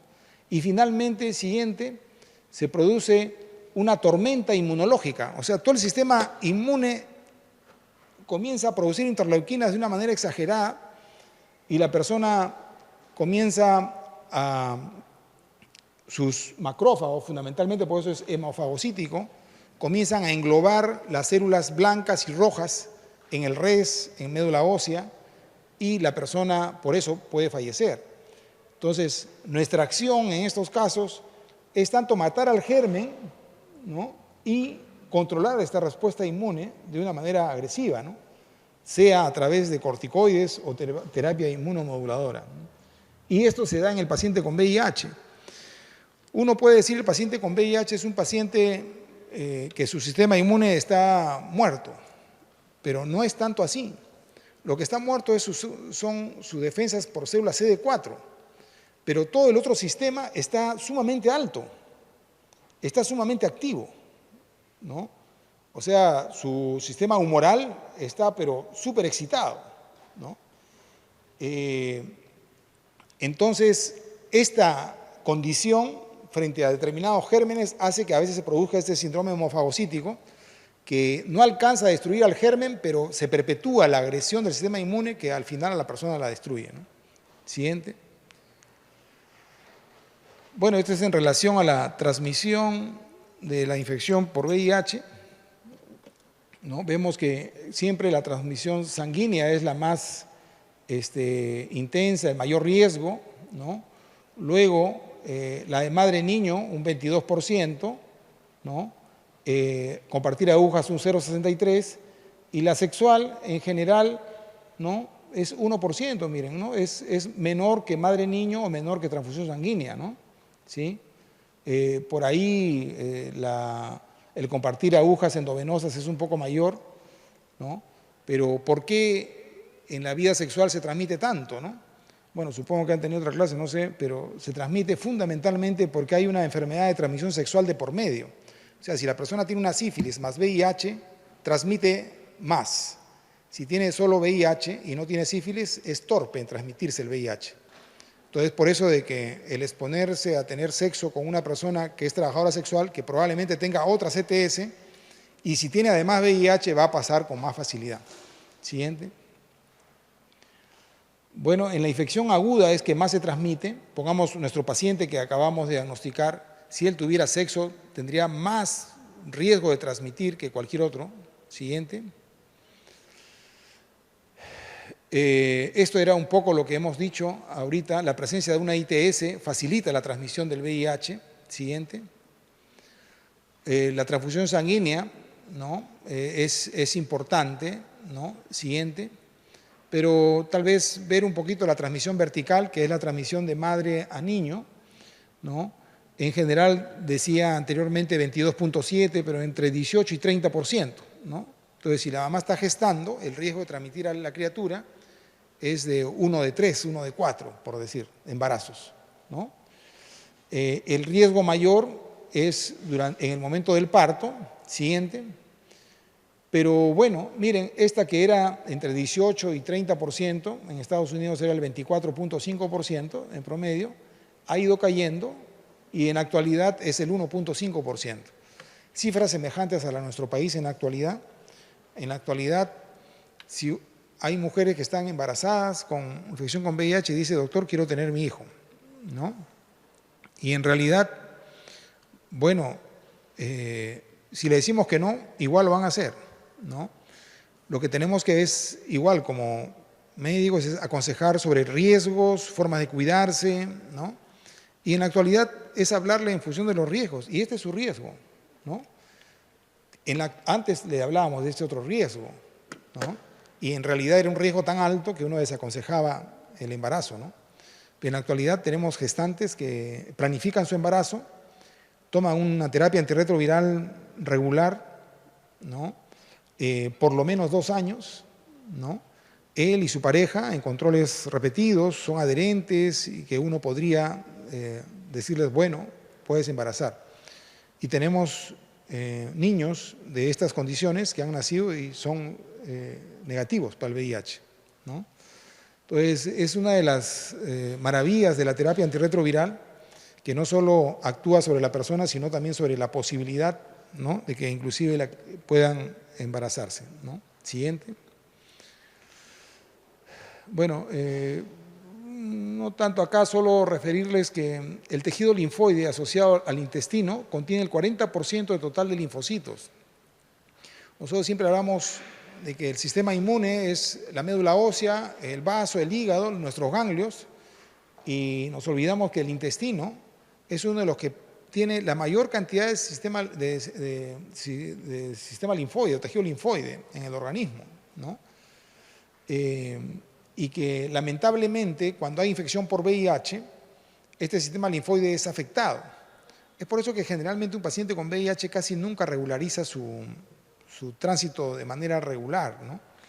O sea, siempre tienen ciertos episodios de diarrea, muy susceptibles a, si comen algo, hacen diarreas. Siguiente.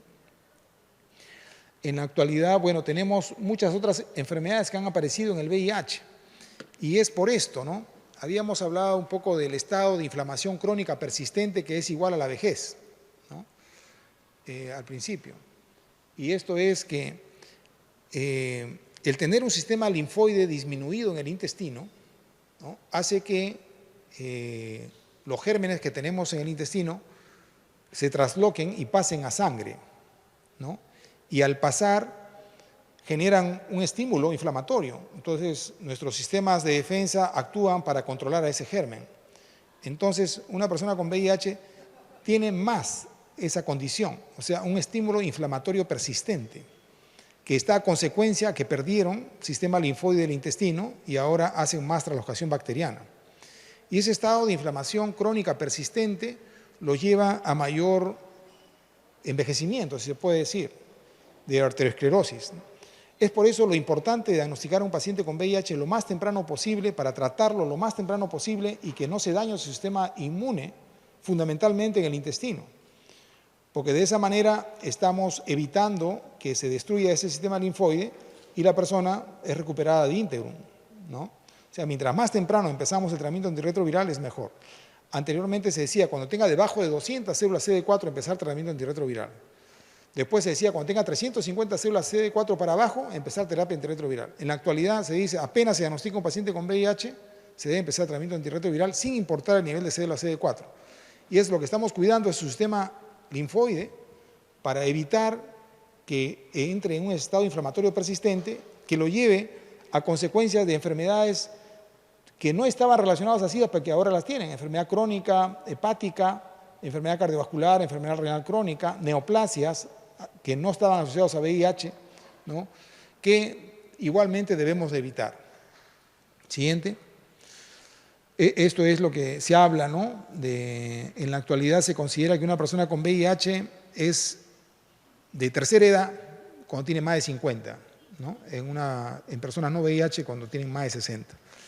Y acá un poco se puede ver en los VIH positivos y VIH negativos las enfermedades o las comorbilidades que comienzan a tener a diferentes edades, ¿no? Entonces, se anticipan enfermedades, digamos, ¿no? Siguiente. O sea, a pesar de terapia antirretroviral bien llevada, entonces, mientras más temprano recuperemos a nuestro paciente, es mucho mejor, ¿no? Inclusive, el hecho de el cáncer en las personas de edad avanzada, que es más frecuente y lo sabemos, es producto de que su sistema inmune comienza a decaer. Entonces, ¿qué cosa pasa si una persona con VIH, yo la diagnostico muy tarde y tiene un sistema inmune bastante decaído? Lo trato con terapia antirretroviral, lo mejoro, pero nunca lo llevo al íntegro. Entonces, va a tener más riesgo de neoplasias más temprano que un paciente no VIH. Entonces, tengo que diagnosticar y tratar temprano. Esa es una de las premisas que actualmente tiene la OMS, ¿no? En la actualidad probablemente no debería hacerse una mayor consejería para pacientes con VIH. Hasta debería ser una prueba de screening sin ningún tipo de reparo, porque mientras más tiempo se diagnostique una persona va a ser mejor para ella. Y no solo para ella, siguiente, sino mejor para la transmisión del VIH, ¿no? Digamos, las parejas de los pacientes con VIH, ¿no? Lógicamente mientras más temprano se diagnostique la persona infectada, va a bajar la carga viral de tal manera de que deja de transmitir. Una persona con VIH, ¿no? En realidad, bueno, no es absoluto, ¿no? Pero se está considerando en este momento como una medida de control, ¿no?, de la transmisión de del VIH, el diagnóstico temprano y una carga viral indetectable como la posibilidad de disminuir la transmisión a la comunidad. Y eso se puede lograr de manera masiva si diagnosticamos a las personas mucho más temprano. Entonces, si la diagnosticamos temprano, van a ser dos factores importantes. Uno, de que a esa persona le estamos buscando dejar en su condición de edad, digamos, cronológica, de acuerdo a su edad inmunológica, o al revés, y que, bueno, tenga un envejecimiento como todos, y no anticipárselo, ¿no? Y segundo, es disminuir la transmisión a su pareja, y si hablamos en sentido exponencial, disminuir la transmisión en la comunidad, un diagnóstico y tratamiento temprano. Bueno, ok, son 5 en punto. ¿Alguna pregunta?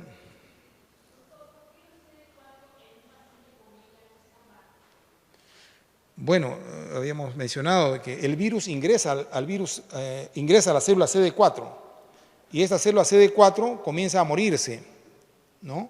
Y comienza a morirse, porque le afecta su vida media, o sea, afecta sus procesos metabólicos internos que hace que viva menos. Otra es que altera sus receptores en la superficie, que se pega a otras células y forma sincitios, que son como mallas de células. Y el organismo o los macrófagos, al ver un cuerpo extraño, ya no es el mismo porque los linfocitos deben estar sueltos. Al estar de esa manera los reconocen como extraños y se los comen. Ahora, ese fenómeno se da de una manera progresiva, ¿no?, a lo largo de todo el tiempo, y van disminuyendo a través de los años hasta que la persona se queda sin linfocitos, ¿no? Son las razones más importantes, ¿no? Entonces se va, y la situación es que se llega, no solo los nuevos linfocitos se van muriendo, sino poblaciones más primarias. Es por eso que la persona, después de la terapia antirretroviral, nunca se recupera su valor original, ¿no? O sea, se ha llegado a las reservas a afectarse en algunos pacientes mientras más tarde se comience el tratamiento antirretroviral. Bueno.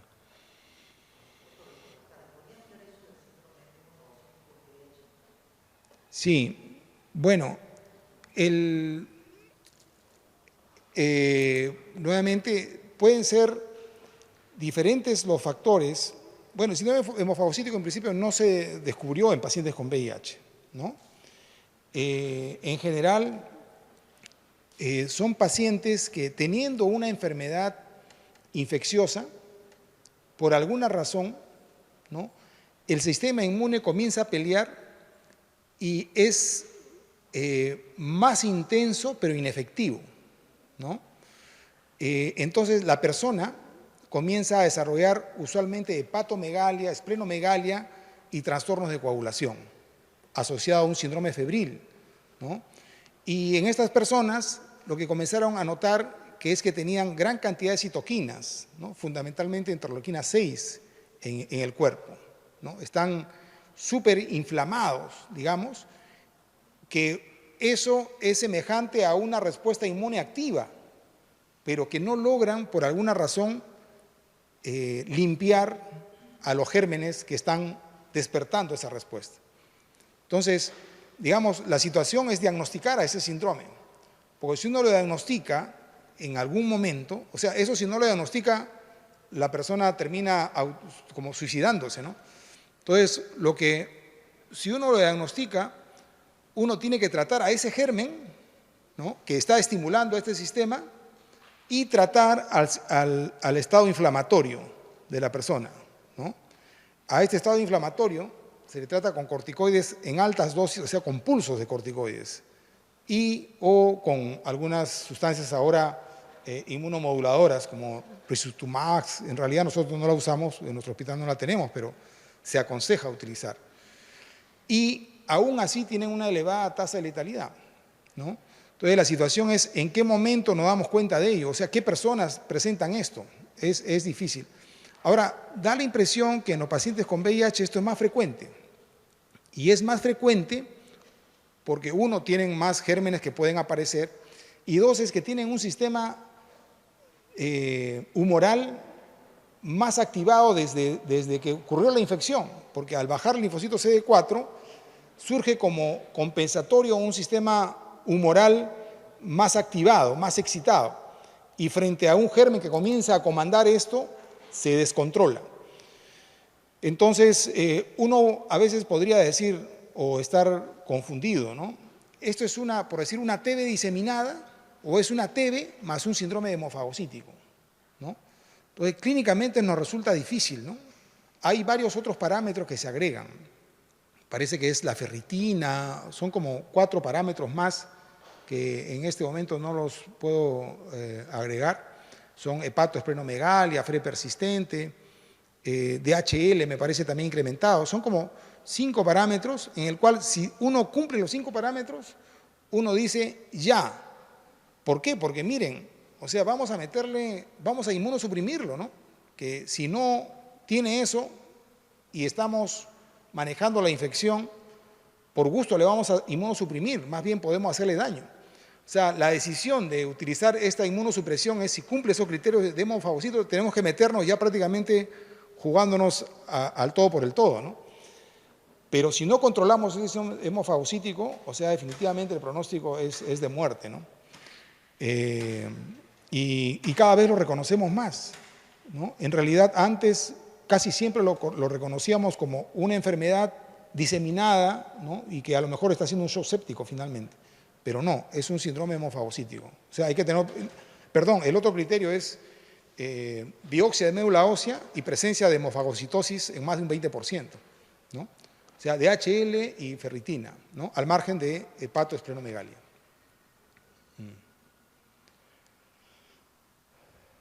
Ok, no sé. ¿Alguna otra pregunta? Bueno, eso es todo entonces. Muchas gracias.